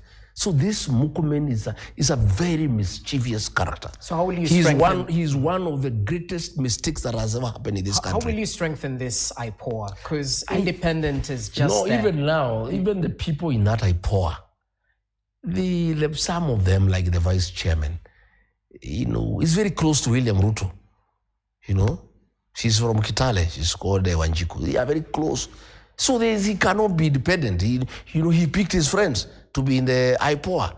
So what we'll do, my brother Rogers, next year, God being gracious and giving us an opportunity to form the next government through the acceptance of the people of Kenya, we intend to strengthen constitutional commissions and independent offices and really allow those offices to function. The IG is supposed to be independent. The minister should only comment on matter policy. Murkomen is commenting on all matters including operation. That is not his work. He is supposed to make sure they have proper funding. He is supposed to make sure they have developed the right policies in terms of training, in terms of mechanization of equipment, in terms of relating with other agencies. That is his role. But Murkomen every day is commenting on police operation. Who should be arrested? Who has been arrested? I don't know who did what, or can you bring evidence? That is not the work of CS Interior. The National Police Service is supposed to be an independent office to operate independently. IPOA is an independent constitutional office. We would want when we form government next year. And that's how Mwai Kibaki succeeded. I really admire President Mwai Kibaki. He let everybody be. He let ministers work. He let PSs work. He allowed independent bodies to work. He did not capture parliament. He did not capture the judiciary. He did not capture oversight bodies. He allowed and that is how we achieved very serious economic development. That is how we achieved, growth, economic growth. That is how there was money in circulation in the country. Okay. I would want God being gracious to me and my colleagues. Once we form government next year, we would like to take this country back, at least where Mwai Kibaki left us. Yeah. I was waiting to hear about issues to do with understaffing, underfunding, because IPOA is really struggling with it. But let's see if, or rather... they cannot attract funding without working. If they did several cases and people can see they are really oversighting the police, then they can advance a case for funding. Why would anybody want to put money into IPOA? There's nothing they are doing. When our leaders, Senator John Methu and others were attacked in Kigumo, when I was away in the United States, and they even went to IPOA, they took the vehicles showing the bullet holes, they actually took the cartridges, they took the names of the people who attacked them. It's now 1 year. Nothing has ever been heard about it. It's a toothless body. It's of no use to anybody. To make matter worse, to give the officers comfort, to unleash terror on the people of Kenya, that nobody is oversighting them. That is why Kipchumba Murkomen had secretly connived with the Felix Kosgei and taken it to Interior. I'm happy the courts have reversed that position. Okay. Yeah. Well, there's a blue code of silence. So much to talk about that. But let's shift focus back to politics, because I'd like your take on the Deputy President, Professor Kithure Kindiki. You have been verbally attacking him, holding no buzz, pulling no punches. I think you even referred to him as Mr. Yesa, Mr. Soprano, all that. But just recently, we heard you on this week, Monday, if I'm not wrong, ordering for political ceasefire against Professor Kithure Kindiki. We have two sentiments, both from you, before, when political heat was turned up, and on Monday, as I've said. So we just want to compare the two and why the change of heart. Let's listen in.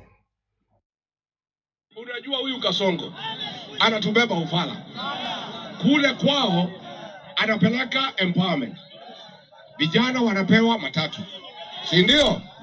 Wengine wanapewa bodaboda, wengine wanapewa posho mill, wengine wanapewa powersol. Hapa kwetu anapatia mtu ya Soprano alete maharagwe. Ni ujinga si ujinga?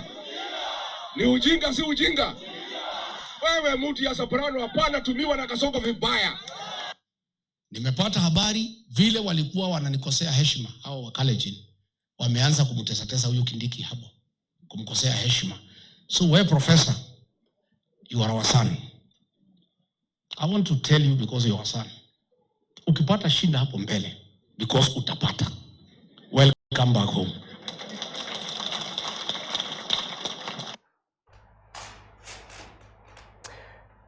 All right, two questions, I think, from those two clips. Number one, you've ordered a ceasefire from your foot soldiers to stop attacking Deputy President Kithure Kindiki. Is he no longer Mr. Yes, sir? Why the change of heart? He is still Mr. Yes, sir. He has not changed. He is still a flower girl. And but that does not change the fact that he's our son. I say two things. One, I noted that when he was interior, despite being Ruto's flower girl, he never sent goons and police to fight his kinsmen the way Murkomen is doing. I noted that, at least even as his Mr. Sir, he didn't agree to be used by Ruto to fight his own kinsmen. Of course, when I talked that, people said no, but he killed Gen Zs, which is true. But I said, in matters goonism, he didn't do what Murkomen is doing. Number two, the previous day, he issued a statement to say that the mountain is... Just hold. So the fact that Gen Zs were killed under his reign is okay. No, I'm just that he didn't send to kill his kinsmen? I'm not saying it's okay. I'm saying people reminded me that much as he did not say goons, we were discussing goonism. I said, Murkomen has reigned terror on this region, and give credit to Kindiki, at least during his time, he did not send goons here to attack people. Then the people told me, but he killed Gen Z. I said, yeah. Then I said, there's a statement he has said that I agree with him. I have been opposed to William Ruto dividing the mountain. He has been using him and Roko to divide Mount Kenya East and Mount Kenya West. So the statement he issued the previous day, he seemed to have changed his mind that it is not good to divide the mountain. And I said, what you have done, Prof, is good. You have started making peace with your people. And I think why he has started making peace with his people is because Ruto has started fighting him. If you listen today, Ruto has released his attack dogs on him. There is a fellow called GK Karaoke, is MP for Dia. He has been promised to be running with. He has started attacking him. Njuguna Kawanjiko was attacking him today. So I said, in our community, normally what happens, because much as I'm a Kenyan leader, I come from somewhere. And I'm a traditionalist also. I really value our customs and traditions. In our community, when one of us is being attacked by outsiders, we normally put our differences aside and defend one another. That's what we do. Yeah. So when we found he's under attack, and I have information they have started disrespecting him the way they were disrespecting me, I wouldn't want even him, much as he even snatched my position that I had been given by the people through an election. People are paid to remove me and give him, much as he is a beneficiary of an injustice. Yeah, I would never want him to go through what I went through, because it's very dehumanizing. The way the people around William Ruto were treating me as deputy president, being very disrespectful, abusing me, calling me all manner of names, that has started being done to him. So I said, Professor, if you fight the challenges ahead of the way, and you'll fight them because I am private to what is going on, they are setting him up. He will not last. He will not be running it, I can tell you. So I told him, now that you have started making peace by with your people, by saying the right thing, our strength in the mountain is our unity. Our prosperity is hinged on our unity. So once you have started saying the mountain should not be divided, you have started making peace with your community, which is good, so that in case you get into a serious challenge, as I believe you will, when you come back home, you have made fences with your people. It was in that context. Not that I have respect for his inability to say no to bad things, but he wouldn't say, because he is an employee of William Ruto. He was not elected by anybody. You know, the 2010 constitution provided the deputy president to be elected by the people, so that he has muscle, political muscle, to say no, to say yes. I would say no to William Ruto. He can't say no to William Ruto. He is his employee. He gave him his job. So he is helpless, because if somebody gives you a job Today you are employed by the Standard. If they tell you to come here, you cannot say you go to Machakos. You just come here. So tell me this, has your camp been in contact with the deputy president? Are there chances of you working with the deputy president? What are the demands on the table? I don't know. There are no demands. He is with William Ruto. Okay. We are against William Ruto. And we want William Ruto to leave office. All I'm saying is, let him stay with William Ruto. But we have decided to direct our missiles and our energy on William Ruto because he is the president. He is a problem of this country. Kithure Kindiki is just an employee. You know, today I have some people who work for me here. If I make wrong decisions here, they cannot take responsibility because they are in this house. Okay. All I am saying, I have given him an assurance that if he gets into difficulties, as I am certain he will, I've told him, please feel free to come back home.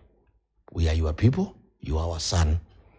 You may have been a bad person, you may have been misused by William Ruto, you killed Gen Zs, you did all sorts of things, you have humiliated our people by giving them beans, you have humiliated our people by giving them handouts, you have been involved in bribery and all bad things that should not happen. But at the end of it all, if you get into problems, yeah, please know you have a home. It was in that context. So your two camps in contact? We are not in contact. I sent a common friend to tell him, be careful. Okay, fair enough. So, you know, politics at times is about optics. When people see that video of you taking a soft spot towards the deputy president. He's a kinsman. I know that, and you've mentioned it, but he's your political competitor, as you've mentioned. But above all, yes, he's a kinsman. Allow me to finish. So when it comes to political acceptance and legitimacy in parts of Mount Kenya, you may have eased his ride when it comes to 2027. When you say he's our kingsman, yet he was still your kingsman when you're calling him Mr. Yes, sir. Yeah, but I'm saying he's our kinsman, but he's not elected by anybody. He's not a leader in the mountain. Elected by leadership is given by the people. He's Ruto's employee. But even if he's an employee, he's still our kinsman. But he's an employee. As far as the political pecking order is concerned, he's nowhere in the mountain. He's just another of Ruto employees, just like a minister, like a PS, like anybody else. Ruto can dismiss him at will. Are you trying to cut the image of a unifying regional kingpin? No. Okay. I am a leader in that area because I was elected by the people. The people never removed him from office. It's a few fellows who are given money. The people still listen to me. That is why when I told them, don't go to the streets, they stayed at home. When I told them, wake up at 5 and vote by 11 and finish, they listened to me because I'm their leader. Because they elected me. I have authority of the people. I may not have an office, but I have legitimacy. I am the people's deputy president. They elected me through a vote. And they still recognize me as their leader. And they listen to me. And I'm asking those guys who are talking here, saying that I can influence tourists not to come here. They have been abusing me, saying I'm nobody in Kenya. I cannot even be a village elder. That's what they have been saying. How come this fellow you are saying he is nobody? He cannot even be the chairman of a cattle dip. How come you are now scared that he has influence? He can influence the international community. It's double speak. They have been saying, in fact, William Ruto, when he removed me from office, he was told by Akina Kimani Ichung'wah and Mwangi Kajuri, this guy, after 2 weeks, you will never hear of him. 2 years down the line, I'm the discussion in the National Assembly. 2 years down the line, I'm being discussed in the Senate. 2 years down the line, I am being talked about by every cabinet secretary in Kenya. 2 years down the line, William Ruto is talking about me. All right, 2 years down the line, everybody is talking about me. Okay. So, all right. There's a section of UDA Mount Kenya politicians who said they're preparing a major political announcement and recalibration after the All-Kalau defeat. We have a brief bite. Let's hear from the horse's mouth, then we get into it. With my colleagues who are here and others who are not here, governors, senators, members of parliament, and members of county assemblies from this region, we are going to make a major political decision. And we say, God bless Kenya, God bless Nyandarua, and God bless all of us. Thank you very much. That several UDA-allied members of parliament, senior government officials from Mount Kenya region have reached out to you seeking reconciliation. I assume the same leaders you portrayed as willing participants of Mount Kenya persecution, political persecution, are the same leaders who've reached out to you. Who are these leaders? You're a truthful man. Can you name them?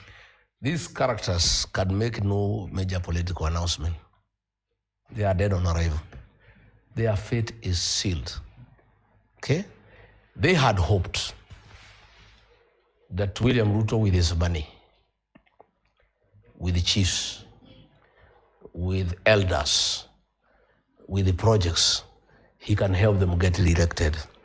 When they left Olokalao, they are scared a lot because William Ruto was there with 15 billion worth of projects, 1.2 billion in cash, chiefs, everybody, and the candidate was defeated, was shown dust. So they know William Ruto cannot give them the money he put in Olokalao. So when they left, they were in Nakuru in a hotel. They are so scared. They don't know what to do. They have talked with William Ruto to help them create a political party, pretending it belongs to the opposition, but is funded by William Ruto. It's what we are calling wheelbarrows of different colors. The minute these characters enter any party, the residents will conclude is a wheelbarrow of this color. Their fate is sealed. Even if they go independent, their fate is sealed. I would advise them, please, William Ruto finished you politically. He cheated you to betray your people. You became greedy, took his money, and betrayed your community. You passed a finance bill 2024 against the wishes of the people. You removed an elected deputy president from office against the wishes of the people. You have joined William Ruto in persecuting your people by arranging goods to go and kill your people and maim them. The people are through with you. What you can do, I've told them, because I know some of them. Please, make as much money as you can from this man and don't use it on politics. Even your salary and your allowances, don't spend any more money. Try to put money together so that next year after the elections, you can start some business. Yeah? Their fate is sealed. They are not an issue to anybody. That statement they were making is because William Ruto is not picking their phones. After they cheated him because they had given him false station, he gave them too much money. They had 9,000 mobilizers who are being paid 1,000 shillings every day for 2 months.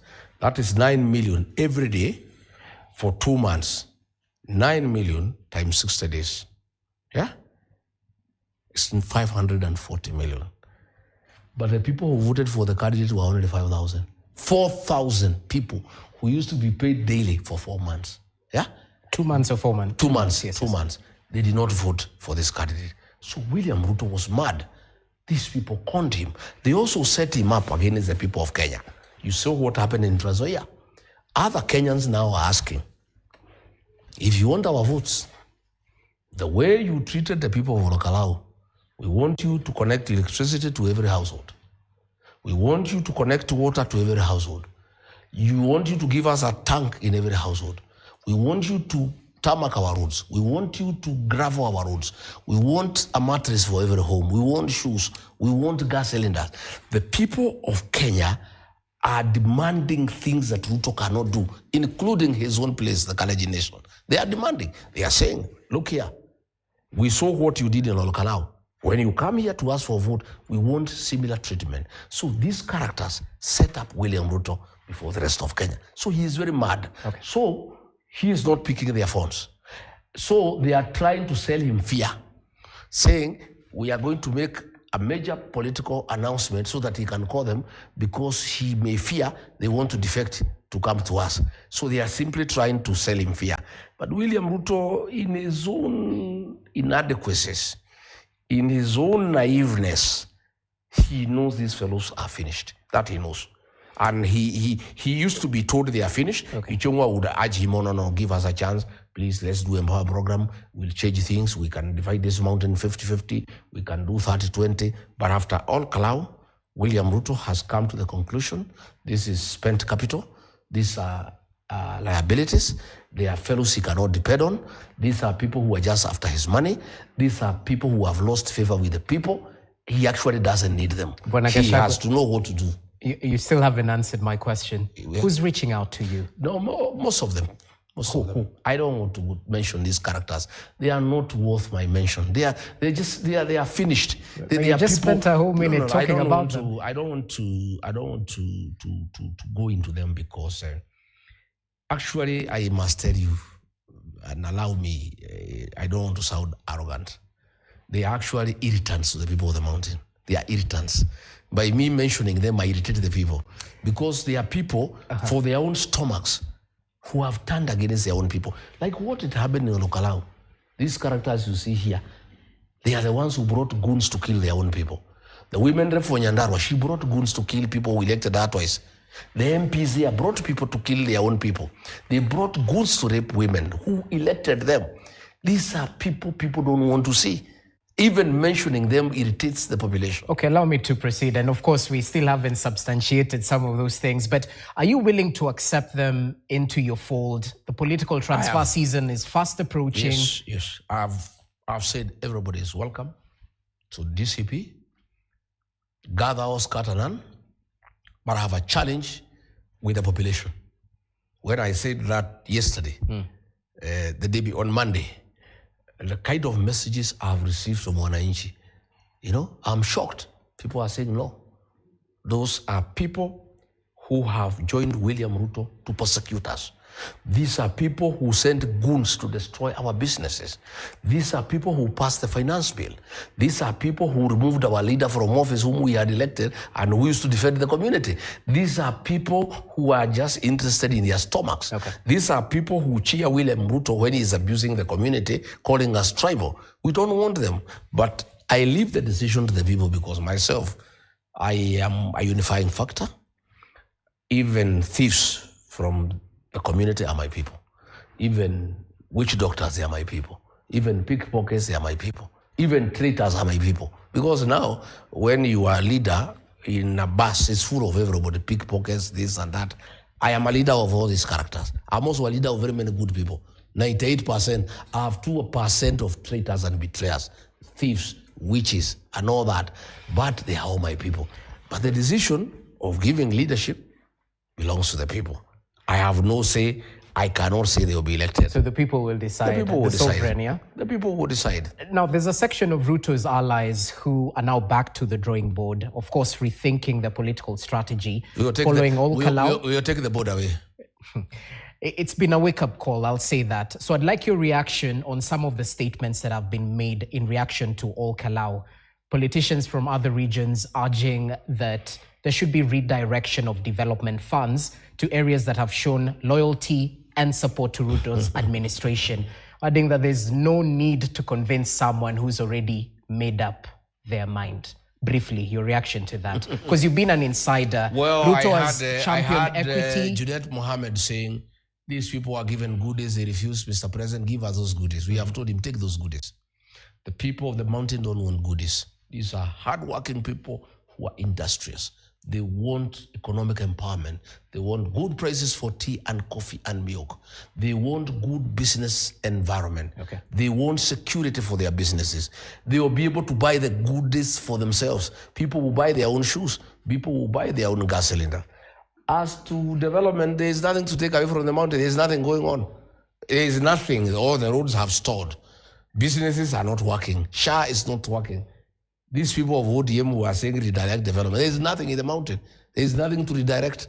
But the people have made a decision. They don't want anything to do with William Ruto and his people. I'm sorry if the people of ODM are feeling offended. That's the mountain people for you. For many years, you tried to ask them to support you. They didn't because they are that way. They are people who are very principled. They make independent decisions. They elect leaders if they think they are good people. If they decide you are not good, they reject you, and they don't know how to hide. They are not pretentious. You know, they don't want to cheat William Ruto. Even that things they took from him, it is because there is a Kikuyu saying that you don't allow an elephant to die with the tusks. You remove them. And we've heard you saying that. Yeah, you remove the tusks. They just decided because this money is stolen, there is no harm in stealing it from William Ruto. Because he has conned people, there is no harm in conning him. But we have told them now that it's over, go back to your farms and be nice people and be truthful.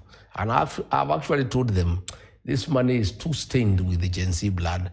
It's stolen money from sick people in Kenyatta National Hospital. The mattresses that were given there are for sick people. I've asked my people, much as we don't want the elephant to die with the tusks, don't take it anymore. Let's close the shop. Let's William Ruto take these goods elsewhere. Let us struggle for the next 1 year. We'll elect our own government that is accountable, that will bring good governance, that will inspire economic growth, will respect human rights, and will not send goons to kill people. I'd like to our people. Okay, let's push the conversation forward. I'm sure you're aware of the comments made by Cabinet Secretary for Public Service, Geoffrey Ruku, who's been calling for a split between Mount Kenya East and West. And of course, it's not the first time politicians are trying to split political blocks to serve their shifting national electoral interests. Let's hear from the horse's mouth on the sentiments he shared not too long ago. Hiyo kura inapigwa leo Orokarao. We don't care about the results. Hiyo kura inapigwa leo Orokarao ni ya wao watu ya Mount Kenya West. Wapige vile wanataka kupiga. The result of Orokarao, we will not interfere with our decision. Kama Mount Kenya East to support William Ruto 2027, kuhakikisha kwamba kura zetu zote kutoka Tonyere kufika Sagana kwenda Isiolo kwenda Masinga yote itakuwa kwa kikapu moja ya Mheshimiwa William Ruto.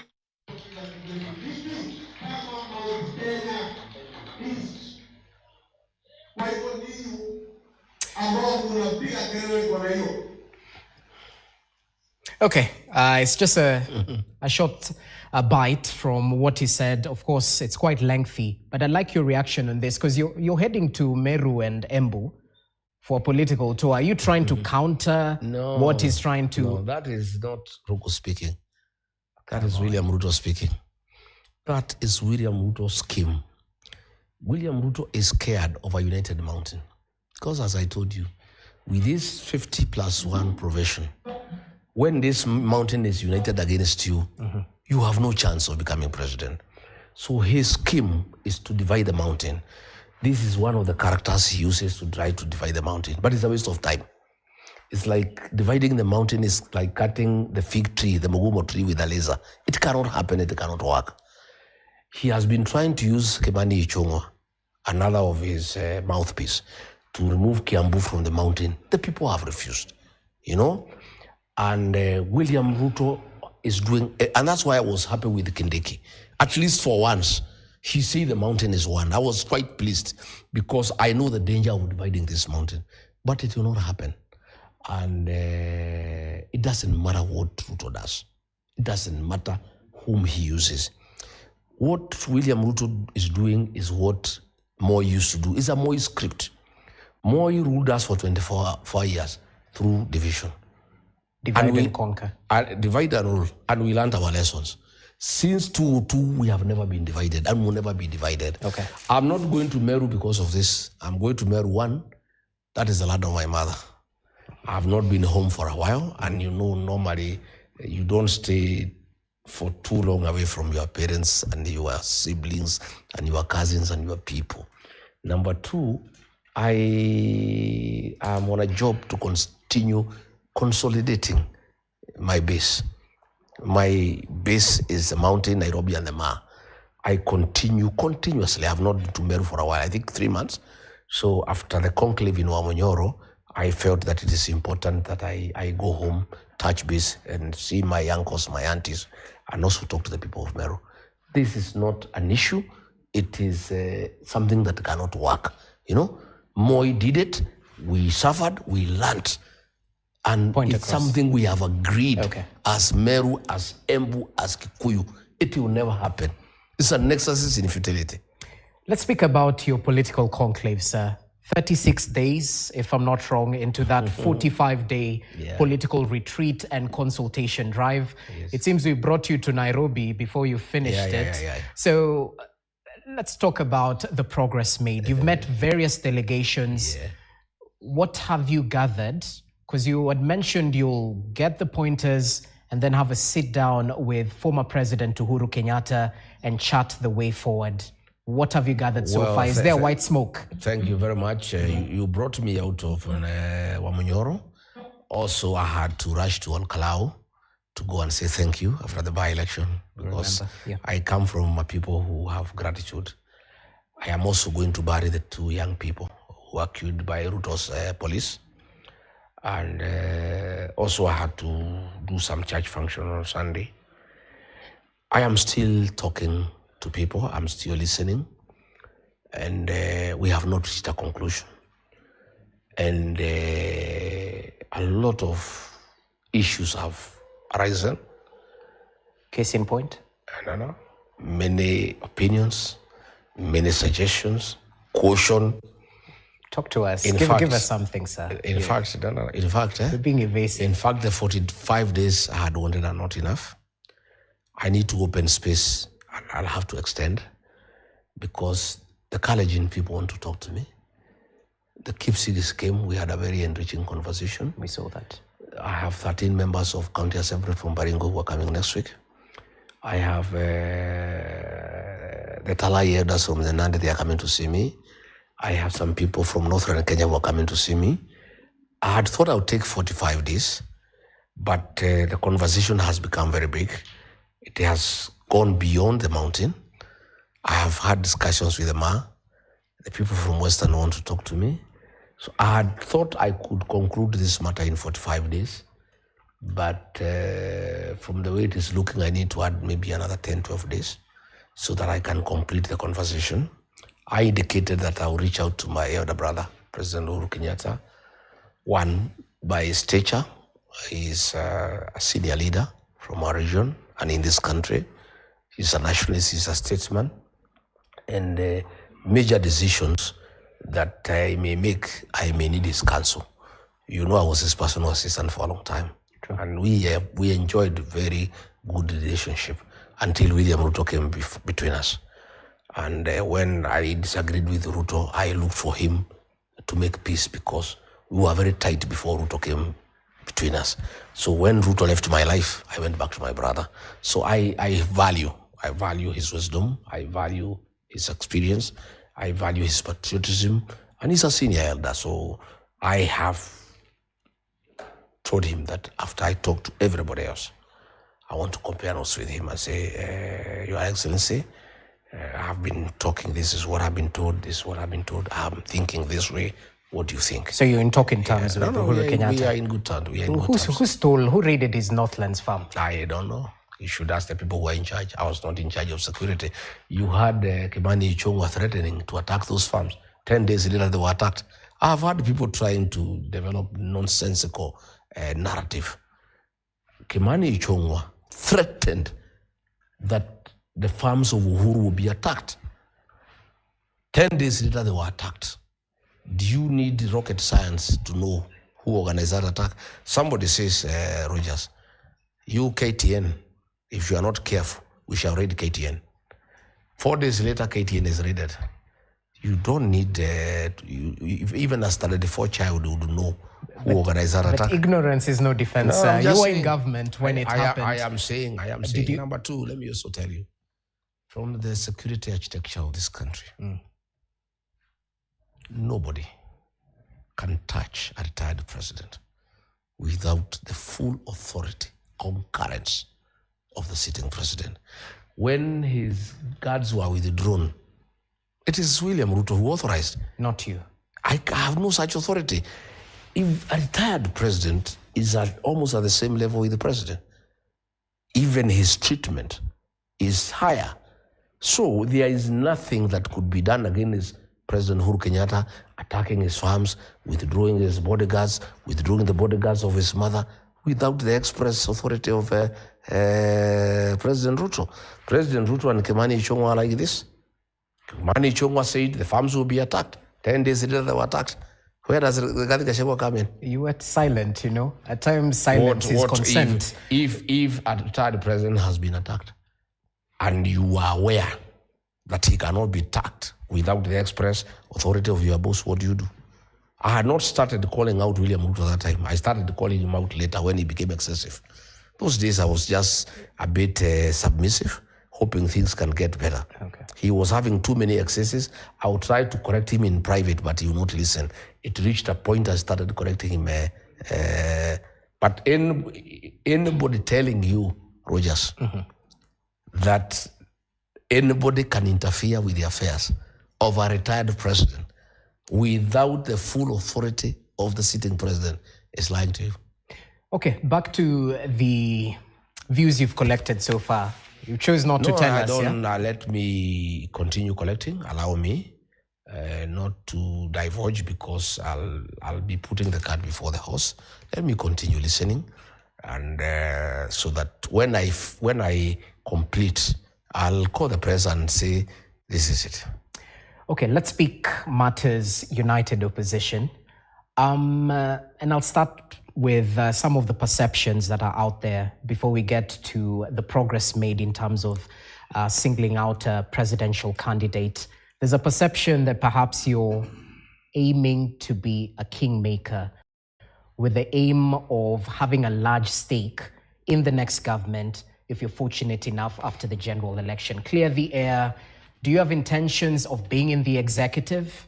And if you don't get that presidential ticket, Bwana Rigathi Gachagua, are you willing to be a running mate? To start with, I think those are perceptions and narratives by our competitors. They would like me to be a kingmaker to make them king. I am king. Why should I be a kingmaker? I should be king. I have the experience. I have been deputy president, just a few meters from being president. I have numbers that can make me president. I have the capacity to mobilize numbers to be president. I can mobilize resources that are required to mount a very serious presidential campaign. And I want to be president. And I have every intention to convince my colleagues that I'm the most suited to carry the flag. I and my team have demonstrated capacity to protect the win if we win. We have demonstrated that capacity because Kenyans also want somebody who can win and protect the win. I have that capacity. Okay. However, it's the desire of the people of Kenya that William Ruto is one term. It is the desire of the people of Kenya that it is easier if we have one single presidential candidate. And Kenyans want us to unite and choose one presidential candidate. I am of the school of thought and have persuaded my colleagues that you can only remove Ruto from office through political mobilization and marshalling enough numbers to remove him from office. Knowing Kenyan political space and the voting pattern and the way votes are mobilized, I have asked my colleagues that we do what we need to do. Each person strengthens his political party and mobilizes his backyard so that we have enough numbers to remove William Ruto from office. Those numbers cannot be mobilized on a table or on a theoretical framework. Hard work must be done. I work very hard, and Kenyans know. I am a very serious presidential candidate, and I'm very determined to help the people of Kenya to get rid of William Ruto because, to a large extent, I bear the greatest responsibility of putting me in office, me and my people. And hence, since there is a problem in the country, I owe it to the people of Kenya to even play a greater role to get rid of him and have a good government. I am hopeful that I will be able to persuade my colleagues to allow me to fly the flag.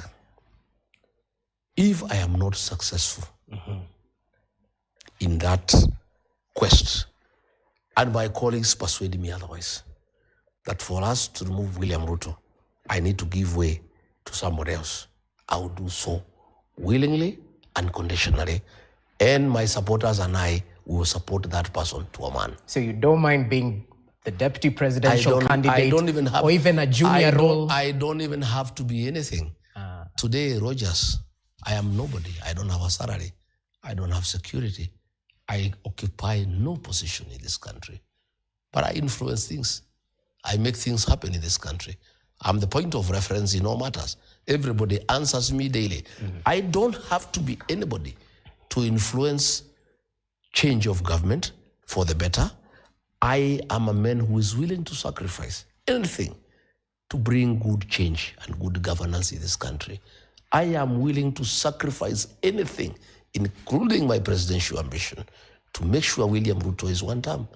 I am willing to support anybody to first prove to William Ruto that I'm not tribal, because when I supported him, he was not Kikuyu, he was Kalenjin, and I supported him. I can't support somebody else. I am willing and ready with my supporters to support anybody else to be president. And I mean it from the depth of my heart. But that does not mean that I have no right also to want to carry the flag. Many Kenyans want me to carry the flag. They say they want somebody who can get rid of William Ruto. William Ruto is not a walk in the park. Some serious work needs to be done. And people are persuaded that they also need somebody who knows him well. That's how I beat him with my boys in Olkalau, because we know him. He cannot play around with us because we made him who he is. You know, my friend, when you build a house, if you want to demolish it, you are the best person to demolish it because you know where you put steel, where you put less cement. Okay. A builder is the best. If you want to demolish a house, the first person you should call is the one who built it. He will demolish it for you very fast. In case you don't get him, you get look at us. They may struggle because they don't know where there is a strong beam, where there's a strong column, where they put a lot of vibration. But we are the ones who made William Ruto president. Okay. And we know how he became president. We know his weaknesses. We know where we can be able to corner him. I think I'm the best person, but I am open. I am game with my colleagues, whatever we agree. But I want to assure you, from my end, I have total commitment to the identification of a single presidential candidate. It's one of the discussions that is going on in Wamanyoro. It's very heated. It's very heated, that discussion. If they are saying it's you, yes, it must be you. I say, okay, what if it's not me? Who we are discussing? Who are they saying if it's not you? No, that's what I'm saying. That's the discussion. It's going on. It's going on. It's going on. Okay. You're on record saying that you'll be signing a public pact as the United Opposition Principles with the people of Kenya committing to support whoever will be picked. That was my proposal. I believe my colleagues will agree because I have asked them many times. I have made public pronouncement to say, I regard Gachagua as presidential candidate. If it's not me, I'll support somebody else. I asked my colleagues when we were at Bungoma also to pronounce themselves so that also you don't put your supporters in a corner. You know, if you say it is you and it's you and it's you, if it is not you, there could be some complication and a fallout. Yes. So what I have done myself, because I'm so genuine and I'm so desirous that we have one presidential candidate because of the urgency of removing William Ruto from office, because he's bad for the country. The country is getting finished. The country has been taken over by goons and rogue police officers. So what I have done, I have prepared my supporters, who are in millions, for the eventuality that there is a possibility it is not me, so that if we agree we support somebody else, I carry them along. I am tonight once more asking my colleagues that they must continuously pronounce themselves before their supporters, the way I do. And I'm happy I had Kalonzo also having that narrative. We must continue preparing our narratives. That is a national duty. It's beyond you as a person. It's a sacrifice for the country. For this country to stand, William Ruto must go. For him to go easily, we must have one presidential candidate not to. Since it is critical, because that is what Kenyans want, it is incumbent upon all the candidates to continue preparing their supporters of the eventuality that it could be them or not them. I think it's not too much to ask. Your take on the Linda Mwananchi faction, and as I ask this, just today, Dr. Fred Matiang'i was hosting a section of leaders from Linda Mwananchi, and optics in politics plays a very big part. Nothing happens by chance. So did you know of this meeting? Give us your take on Linda Mwananchi. Yeah, I was told about it. It's a good meeting. No. I think continuous engagement among people who are like-minded is very healthy. Linda Mwananchi is a good outfit. I have tremendous respect for those young people. And by the way, I'm one serious leader who believes in our young people. If you look the guys around me, they are all young. I lead. I am a very genuine leader. When I say I'm mentoring young people, I do it. If you look at Olkalau, I never went to Olkalau myself to campaign. Why is that? I left it to the young people. You know, I've been mentoring young leaders within my region because I don't want a situation where we could be where President Uhuru Kenyatta left us. President Uhuru Kenyatta did a lot for this country, and we respect him for the work he did for this country. But in his politics, in our region, there was one gap. He did not mentor anybody. By the time he was leaving office, he was taking us to Raila Odinga because we didn't have anybody. I have decided consciously, in consultation with the elders, to prepare the leaders of tomorrow. And if you see why I've succeeded, why DCP is so strong, why we had such a strong showing in Olkalau, Rigathi Gachagua, the DCP party leader, is surrounded by young, energetic leaders. I feel youthful myself because of the youthfulness around me. In Olkalau, I made a conscious decision. I said I've been mentoring some young people. I want to test whether they have come of age. I want to see whether this mentorship program of mine has worked. I asked Senator John Methu, 35-year-old, and Chikomoya, please lead the campaign and get your colleagues.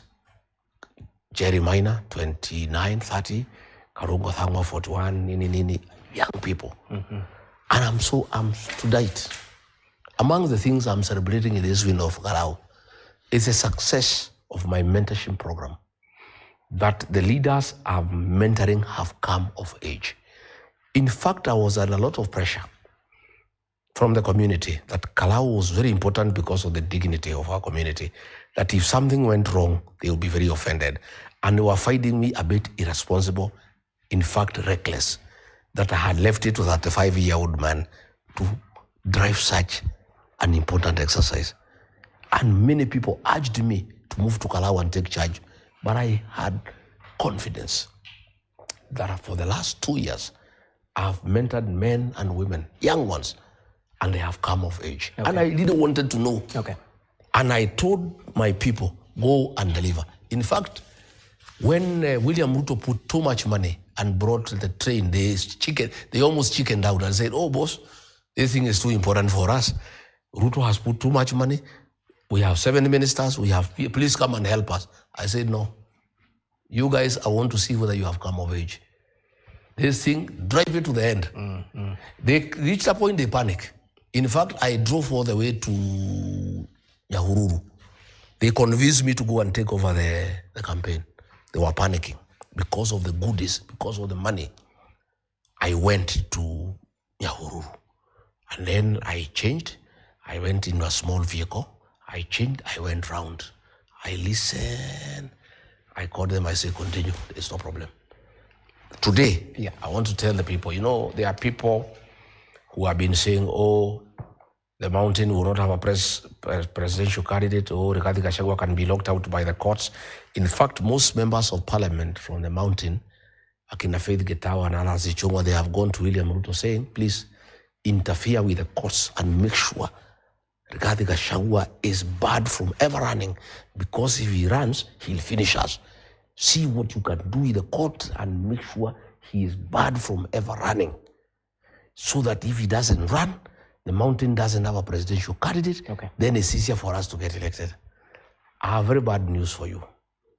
You people who have been pressurizing William Ruto to interfere with the courts and make sure that I'm not a candidate and the mountain has no candidate. I have very bad news for you. I have young men and women who have come of age. In the unfortunate event that William Ruto interferes with the court process and I'm barred from ever running, I have men and women ready to run. So me and the community will agree, pick one, and I can tell them, those young people I have are more lethal than Rigathi.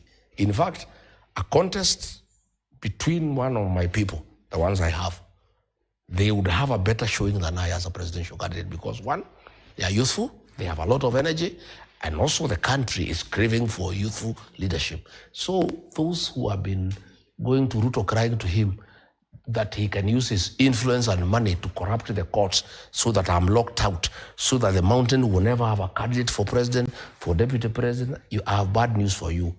After my team, because I then there, all my young people, 18 of them were there.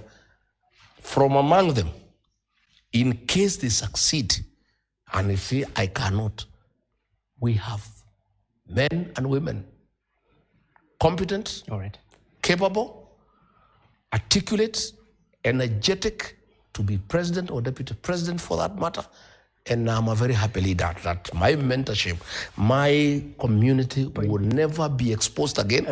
That even if today anything happened to me, even if today anything happened to me, I've established successfully a clear leadership structure that the community will never get convinced. If I'm not there, pick so and so, move on. All right, so you seem to think they're tested, tried, and trusted. Those guys are good. My team there, I can consult the community, pick one of them to presidential candidate, he'll beat William Ruto in the morning. Since you're so enthusiastic about youthful leadership, there's some who are saying that Edwin Sifuna, the Nairobi senator, is putting the cart before the horse. Masayake bado. No. There are others who are saying he's proved himself. I'm telling Edwin Sifuna not to listen to that nonsense. He's above 18. The Kenyan constitution says anybody above 18 can be president. Edwin Sifuna, please pursue your dream. All dreams are valid. In fact, that is one young man, if given the opportunity, I would also like to mentor. Among my guys, I'm telling you, Rogers, let's be honest. Would you support a Sifuna ticket? Why not? Okay. I am a kind of a person who is so genuine. You know, Kenyans say Rigathi is a truthful man. I am one leader who is not threatened by youthful people. The kind of method, Karungo, Jerry, the people I have mentored, not many leaders would agree. They would feel threatened. Leaving that campaign to my young leaders to take credit shows that Rigathi Gachagua does not feel threatened by young people. And I will never steal for growth of young leadership. I want to encourage Edwin Sifuna, Akina John Metho, Jane Njeri, Karungo Thangwa, Cleophas Marara, Babu Owino, all these youthful people. Please, the time is now. Let people not tell you that you are leaders of tomorrow. No, don't listen to that nonsense. The time is now. I look forward to sitting with Edwin Sifuna and listen to him. I've sat with Babu, I've listened to those young people. I've sat with people that I work closely with. I believe that the greatest resource for our country is our youthful population. We have got good leaders. They have no history of corruption. They are not tainted. They are not tribal. They have no beef with anybody. They are not vengeful. What a resource for this country. Then why caution? We are not short of options. Why would you caution the governor of Murang'a? No, the governor of Murang'a would have fallen into a government scheme without knowing. The chairman of IBC had threatened to cancel the by-election if there is violence. I am a consumer of intelligence. I was deputy president. I was also a civil servant for the longest. I have serious network within government. Actually, I have more information than William Ruto most time. William Ruto is too busy doing business deals. He doesn't know what's going on in the country. I had information that William Ruto had told Ethicon to try to cancel that by-election because it was not going well. That is why he issued a press conference saying, if there is violence, I'll cancel this election. They had planned violence that weekend. So when Kangata said he'll go to Olkalau, one, we had not invited him, but there's nothing wrong with him coming. I actually sent him a message through the Senator Jonyoto. I said, tell Kangata that place is very complicated and there are issues that he wouldn't know. For now, let him keep off. Let it remain a local affair. Because even I and the party leader have not gone to campaign for my candidate because I know what is happening. Please let him not go. Okay? So he was told, he said, okay. Then we heard he's still continuing. I sent him again. I said, tell him that it will not augur well if he goes there. There will be violence. Because you know these people have been attacking Leader Mwananchi. So they wanted to attack Leader Mwananchi in Olkalau. Then there is reaction, from the public. Then there are chaos. Then they cancel the by-election. And we didn't want it cancelled because we were winning. Okay. Then they also wanted to abduct John Metho. So I also told him to lessen his movement. Even myself, they wanted I go there, they attack me. I lessened my movement. So we outwitted the government through a lot of adverse intelligence. So when my younger brother, Kangata, did not respond positively, and he decided to go ahead, I had to admonish him publicly for him to stop. And he did well, but he decided to go to Nyahururu. You saw what happened? So I am somebody, people of Kenya know, if Rigathi tells you your wife is pregnant, please buy diapers. Okay. If Rigathi tells you don't go to Olkalau, there will be violence, please don't go. Okay, Rigathi, when let's move on. Rigathi tells tourists, for now, please wait a little bit for us to fix things. You listen to me. I'm a very responsible leader and I have too much information. I am a walking box of information. Kenyans give me a lot of information.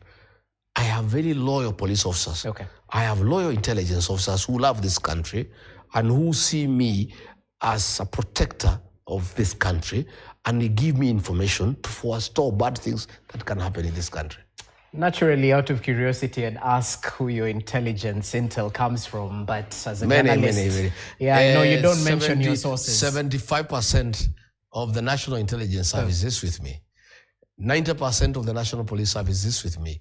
The entire civil service is with me. You know, because they are very unhappy. Let me tell you, they are very unhappy about the raiding of the payslip. Let me tell you, the civil service, the private sector, all payslip holders are supporters of Rigathi, because I am of the school of thought that the first thing we do on assuming office is to restore the dignity of the payslip, you as included. Yeah. So many people in government tell me what is happening.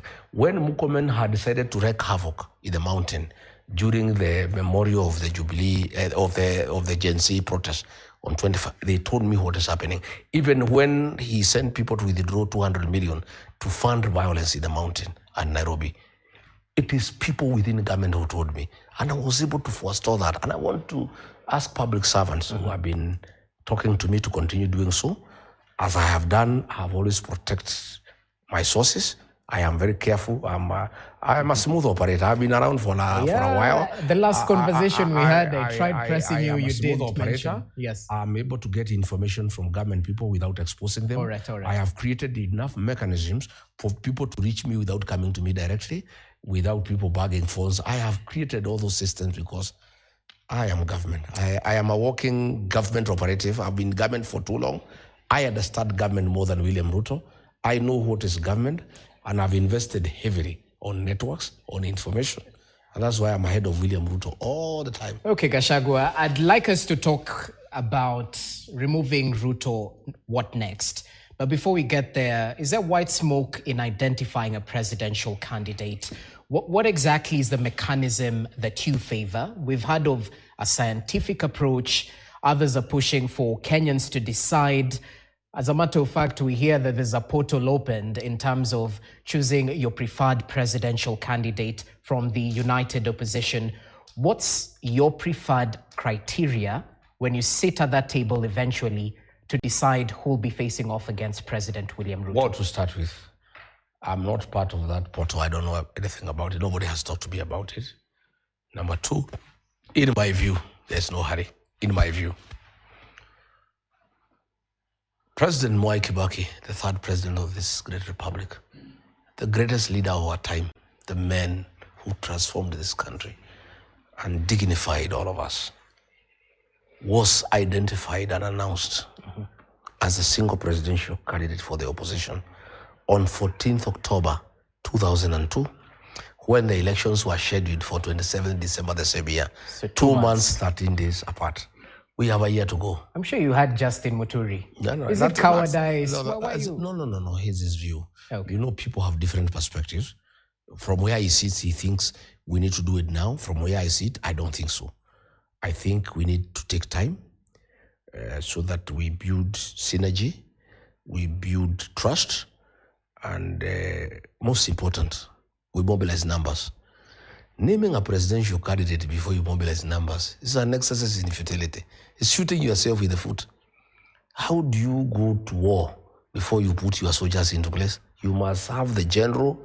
You cannot just pick the general without having the company and the platoons and the fireman and the 2IC. You must prepare the army. So in my view, the army to remove William Ruto, the numbers. So in my view, and what I have done on my part is to mobilize my numbers. I have done so successfully in the mountain, and the mountain is complete. I have done so in Nairobi, is complete. I have done like 70% in the Man Nation. I'm working on it. That is what I consider to be the block that I have quite a big of say. So the sway here.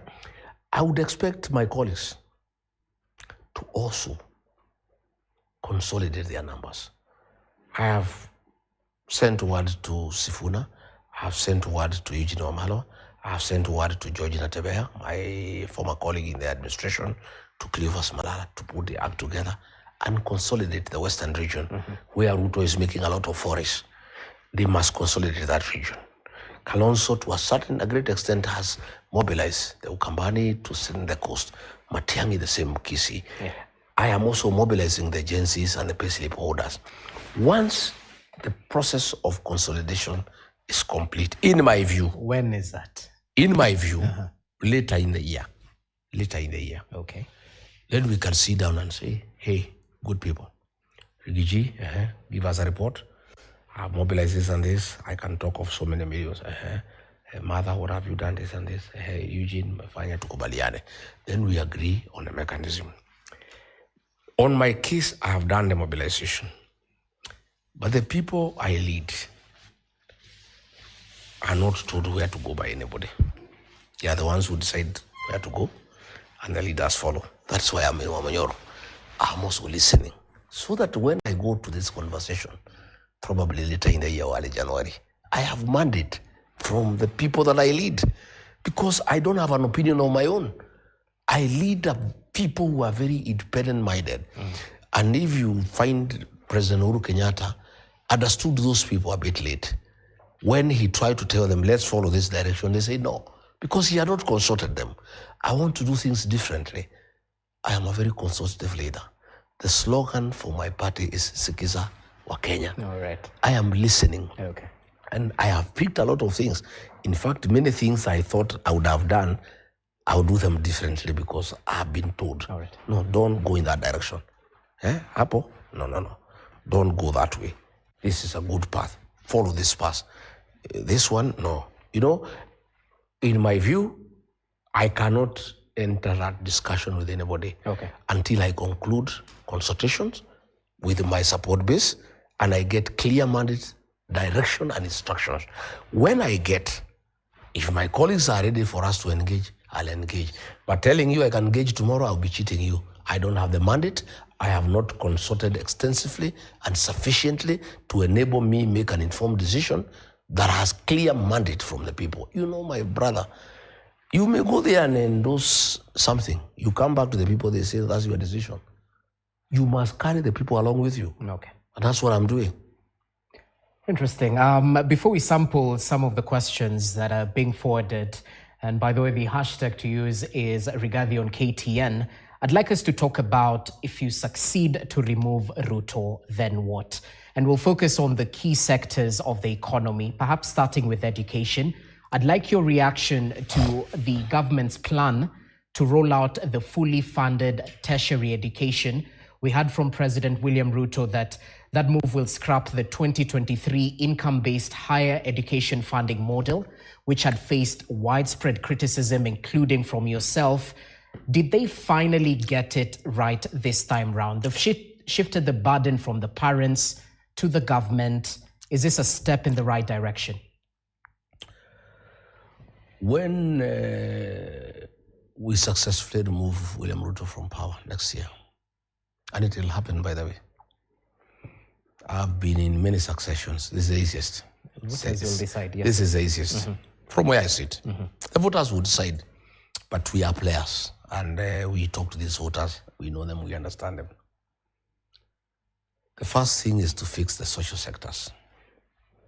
The first thing we must do is to restore security in this country. Because even if you fix everything else, an insecure population cannot be productive. The first thing is to restore the security of this country. One, will restore the independence of the National Police Service. We'll have radical surgery to weed out all the rogue police officers who have created hell to the people of Kenya. They will be weeded out. Those who have committed crimes against the people of Kenya will be prosecuted. Those who have been complacent as Kenyans are being maimed will be retired. We'll inject new energy and new leadership with the National Police Service. Number two, and most important, we will dismantle all criminal gangs and wind and incapacitate all goons in the Republic of Kenya so that Kenyans are free and feel safe. Their lives are safe, their properties are safe. That is one. Number two, we must take care of the education sector. Education is the greatest equalizer. Our constitution guarantees the right to education to every child. What Mwai Kibaki did to this country is one of his greatest legacy. We must restore fully free primary education by giving the right amount on time. As we speak, the education is free on paper, but not practically. Money for capitation is never released on time. And sometimes it's not released at all. Secondary school principals are living in fear because of auctioneers. They have pending bills of debts incurred by the institutions they have not been paid. So we will restore free primary education and free day secondary education because it's important. Once we do that, we'll work on the university financing model by having consultations and public participation with all the stakeholders, the lecturers, the tutors, the parents, and the students. The things that William Ruto is promising, those are lies. There is no budgetary provision. And you know, I know that it's a bill in parliament. No, there's nothing. You know, you don't promise things that are not budgeted. Yeah? Even if the bill passes in parliament, where will the money come from? Unless he'll have to do supplementary budget. Already we are in deficit. You know, we are borrowing money even to do development. We are borrowing money even to pay salaries. We fix education. Again, we have to look at the curriculum. Yeah? What is happening, there's a lot of confusion. Yeah? There's a lot of confusion. The parents, the teachers, the students do not understand what is happening. We'll have to fix the health sector. We had a working NHIS system. William Ruto came, put it aside, and brought an animal called SHA, whose very intention was an avenue for corruption. That system was brought at a cost of 104 billion shillings, and it's not working. Even in Olkalau, it has been switched off to punish the people of Olkalau because of the way they voted. We don't want that where people can be punished because of exercising their democratic right. We must, through consulting health providers, both the public sector and the private sector, the medics, the nurses, the clinical officers, the owners of private hospitals, the faith-based hospitals by the Catholic Church, by PCA and all others, we consult everybody so that we come up with a workable health intervention for the people of Kenya. Once we do that, we must restore the dignity of the payslip. This housing thing is unwanted by people of Kenya. There was no public participation. People do not think it's work of government to build houses. But it was in your manifesto. The work of houses, the work of government is to provide services, connect electricity, provide water, build roads, sewage and drainage. It was there in the manifesto, but we thought it will be a voluntary exercise. Those who want, but it's compulsory.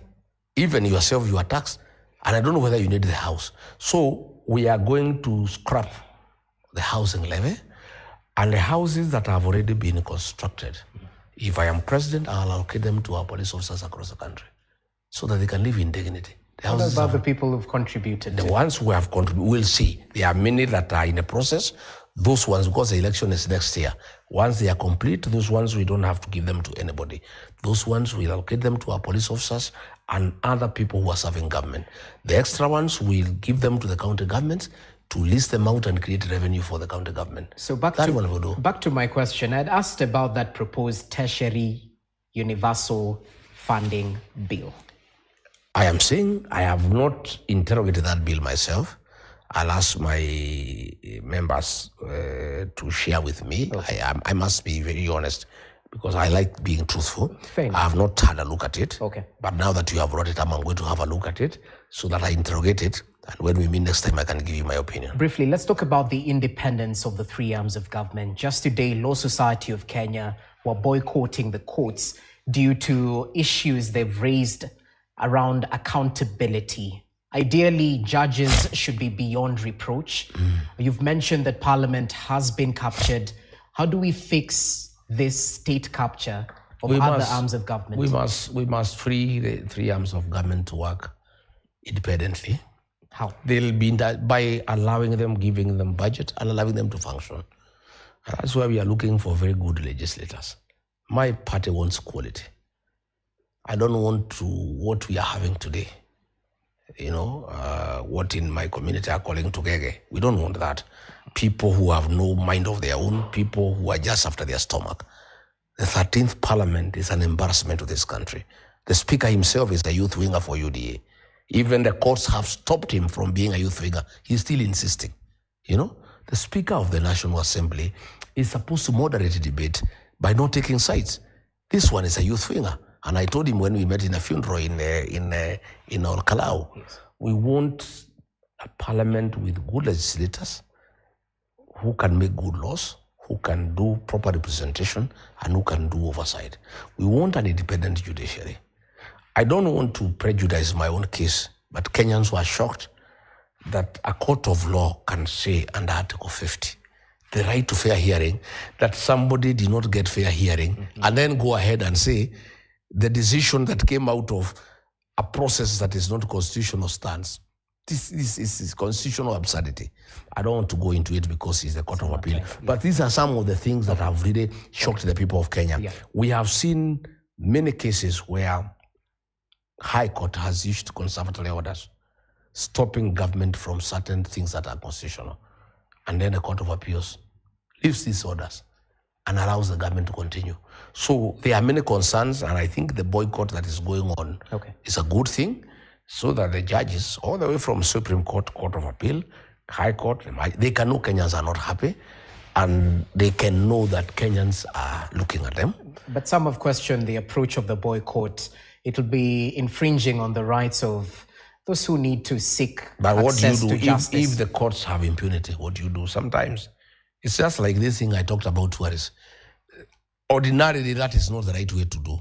But if the government is the one causing insecurity, you have no other intervention, you go to the next available alternative. But I think the lawyers have made their case today. The judges know they are under scrutiny. And they'll weigh themselves before they become unfair, before they are compromised by the state to give rulings in favor of the state or against certain people.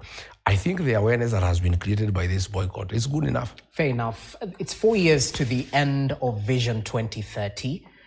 Just recently, President William Ruto highlighted his aim to make Kenya a first world country. And of course, this plan transcends whichever government is in power. Their pillars: agricultural transformation, manufacturing, value addition. But interestingly, the biggest challenge is governance and fiscal sustainability, coupled with youth unemployment. How do you tackle those three issues? To start with, William Ruto is just mocking Kenyans that he can make Kenya a first world country. How do you make Kenya a first world country when goons are all over the country? When rogue police officers are killing Kenyans? Who would be interested in investing in a country like that one that has become like Haiti? Who would be interested in investing in a country where corruption is the order of the day, where public assets are being sold without public participation, where, pending bills have not been paid for the last 4 years? I mean, really, he's just joking around with the people of Kenya. Okay. It's like this Singapore nonsense he had brought, and then he stopped it when people started laughing at him. I told people to laugh at him in meetings when he mentioned Singapore, because it's a joke. It's a serious joke. Youth unemployment is a serious challenge. And I agree with you that some people have taken advantage of the frustration of the youth to lull them into crime through goonism, and it's unfortunate. We need to be very deliberate on how to deal with the youth implosion, the youth unemployment challenge, by agreeing that we must do import substitution. We must encourage investors to come and open factories here so that they can absorb our young people into employment and also start paying taxes and enhance the tax base. We must encourage agro-processing and value addition. We must create those opportunities. We must look for ways of financial inclusion so that we have affordable credit for our young people to start small businesses. Right. These are things that we must do, and we must be very deliberate about it, because we cannot get a white-collar job for everybody, much as we want to encourage manufacturing and starting of agro-processing plants for value addition and all. We must also look at financial inclusion, where we can train our young people in how to start small businesses, and then they can also absorb their colleagues in those businesses. Now, allow me to, because we're pressed of time, yes. Rigathi, it would be improper to finish this conversation without sampling some of the feedback we've got, which is quite a lot. I'll try to pick one or two. I'll rush you through your answers, if you don't mind, due to time. I think I'll start with a question raised. Ask him if he can mend fences with Ruto to make peace. Are you willing to work with President William Ruto now or in the near future? I don't know what he means by making peace, because Kenya is a democracy. I don't think not having competition is making peace. I'm willing to compete with William Ruto for democracy. The peace that we need in Kenya is elimination of goons and police. That is the peace that we need. I don't think democracy and healthy competition is a lack of peace. I think democracy is healthy. Someone is asking about this post that was previously held by Isaac Mwaura. Is it one of the casualties for Mount Kenya following the loss of the Olkalau by-election? Well, probably yes. Probably because the ODM characters are saying the people for the mountain should be sacked. Probably, I don't know. So it's but he punishment, didn't do, I don't promotion? know, I'm not sure. Okay. But he also wasn't much. He wasn't doing much, and he wouldn't do much anyway, because Ruto is the one who speaks on every topic. Even the one who has come will not do much. There's a touchy issue right here. Kindly ask Gachagua about the disappearance of analyst Mwenda Mbijiwe during a joint campaign rally with President Ruto in Meru. You and Ruto himself said that Mwenda would be released once he took power. What happened to that promise? Yeah, it's true. We made that commitment because we believed that the fourth administration was responsible for his abduction. So when we came in, we followed that matter, and he was not traced. He's among the people who disappeared. Unfortunately, even before we could trace the disappearance of Mwenda, William Ruto allowed the DCI and NIS to start also abducting people, and people started disappearing. So is Mwenda Mbijiwe dead or alive? I am not sure. Okay. I tried to follow her personally, because it's a commitment I gave to the people in Meru, and I gave up. By the time I left, I didn't have an answer. Yeah. Okay, fair enough. Say hi to Rigathi. Please ask him to speak for teachers and expose the Ruto government. I think that's one of the questions. The case of Albert Ojwang pains more when seen than heard. Lastly, we need a bill to strengthen devolution in our wards and counties by introducing, reviewing, and making ward fund functional. Comments on that? Our teachers are in trouble. Their pay slips have been raided. There's a lot of tribalism in TSC. The new TSC secretary comes from Ruto's community. She's just employing people from his community and promoting people from his community to the exclusion of other teachers. There is a scheme to interfere with the SACCOs where teachers have put their savings. William Ruto has raided NSSF. He is planning to raid SACCOs to get that money for budgeted corruption for infrastructural development. The teachers must say no. And I want to commend teachers in our cloud. Most of them were recruited as presiding officers and they were being approached to be given some money to compromise the election. And they say they cannot because they cannot take 20,000 as a bribe, yet their pay slips are raided daily. I have every hope that our teachers will join us in creating change for this country because they are serious stakeholders. They are people who play a very great role in the development of our human resource and human capital. And we must continuously speak for them. I spoke for them when SHA was not working because their union leaders had been compromised by William Ruto. I spoke very strongly that they were getting a road deal and something was done. And I'm told things are much better. I always speak for our teachers because I respect teachers because I am a product of good education. And teachers are very important people. Indeed, we can't argue with that. We haven't talked about fight against corruption, which is a sore issue in this country. Till date, we have independent agencies mandated to fight this monster called graft. Yet it's a drop in the ocean in terms of their efforts. So in 30 seconds, are you the man to fight? Corruption can only be fought in this country from the top. Only when we have a president who is not interested in corruption can corruption end. Once the president is in corruption, it follows downwards. William Ruto has made State House a den of corruption. To start with, he bribes people openly. I heard Kindiki saying people should not be bribed and government people should not bribe people. He is the one doing it daily. William Ruto bribes teachers, he bribes churches, he bribes everybody. Corruption is in State House. All deals are done in State House. The SHA thing, 104 billion by William Ruto. E-citizen corruption. In fact, why, if Kenyan failed to remove William Ruto from this office, that's the head of this country. He'll ruin this country, he'll finish it completely. He's the most corrupt president ever since independence. And I am saying, from where I sit, the only way to fight corruption in this country is to get a president who will not partake corruption so that his measures can permeate downwards. But if the president is in it, the president today, he is head of procurement. He's the one who procures all government jobs. He's the one who decides who brings rice, who brings sugar, himself, who gets this contract, who gets that contract.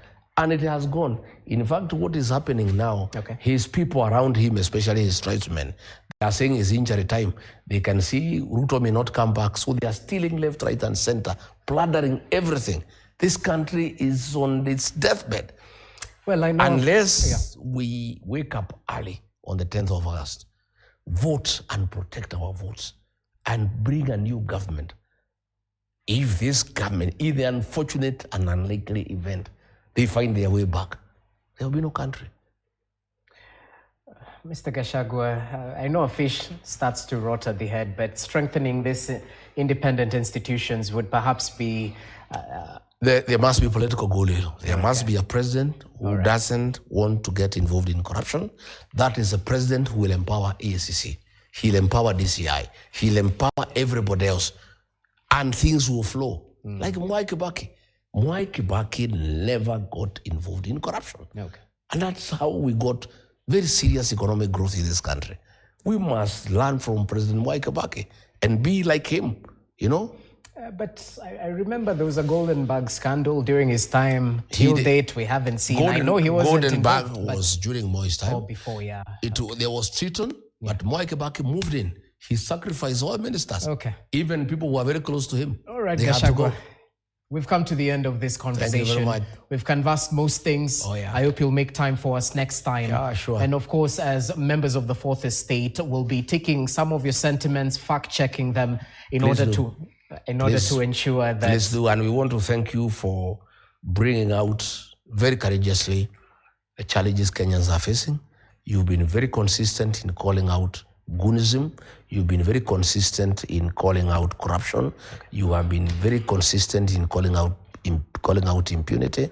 No wonder you are being attacked by Ruto himself. I want to encourage you that you have adjuted to this country, and don't be sold fear, and history will judge you kindly for what you are doing. I want to encourage you and your colleagues, please continue standing in for the people of Kenya, because if you don't, this country will get finished. Well, that's the reason why we're called the Fourth Estate. We'll persevere on, and not just as Standard Group, but the entire fraternity as media. Thank you so much for your time. We're hoping to other fruitful discussions. That's all we had for you. Hope you're adequately informed. My name is Jesse Rogers. Till next time, good evening. Thank you.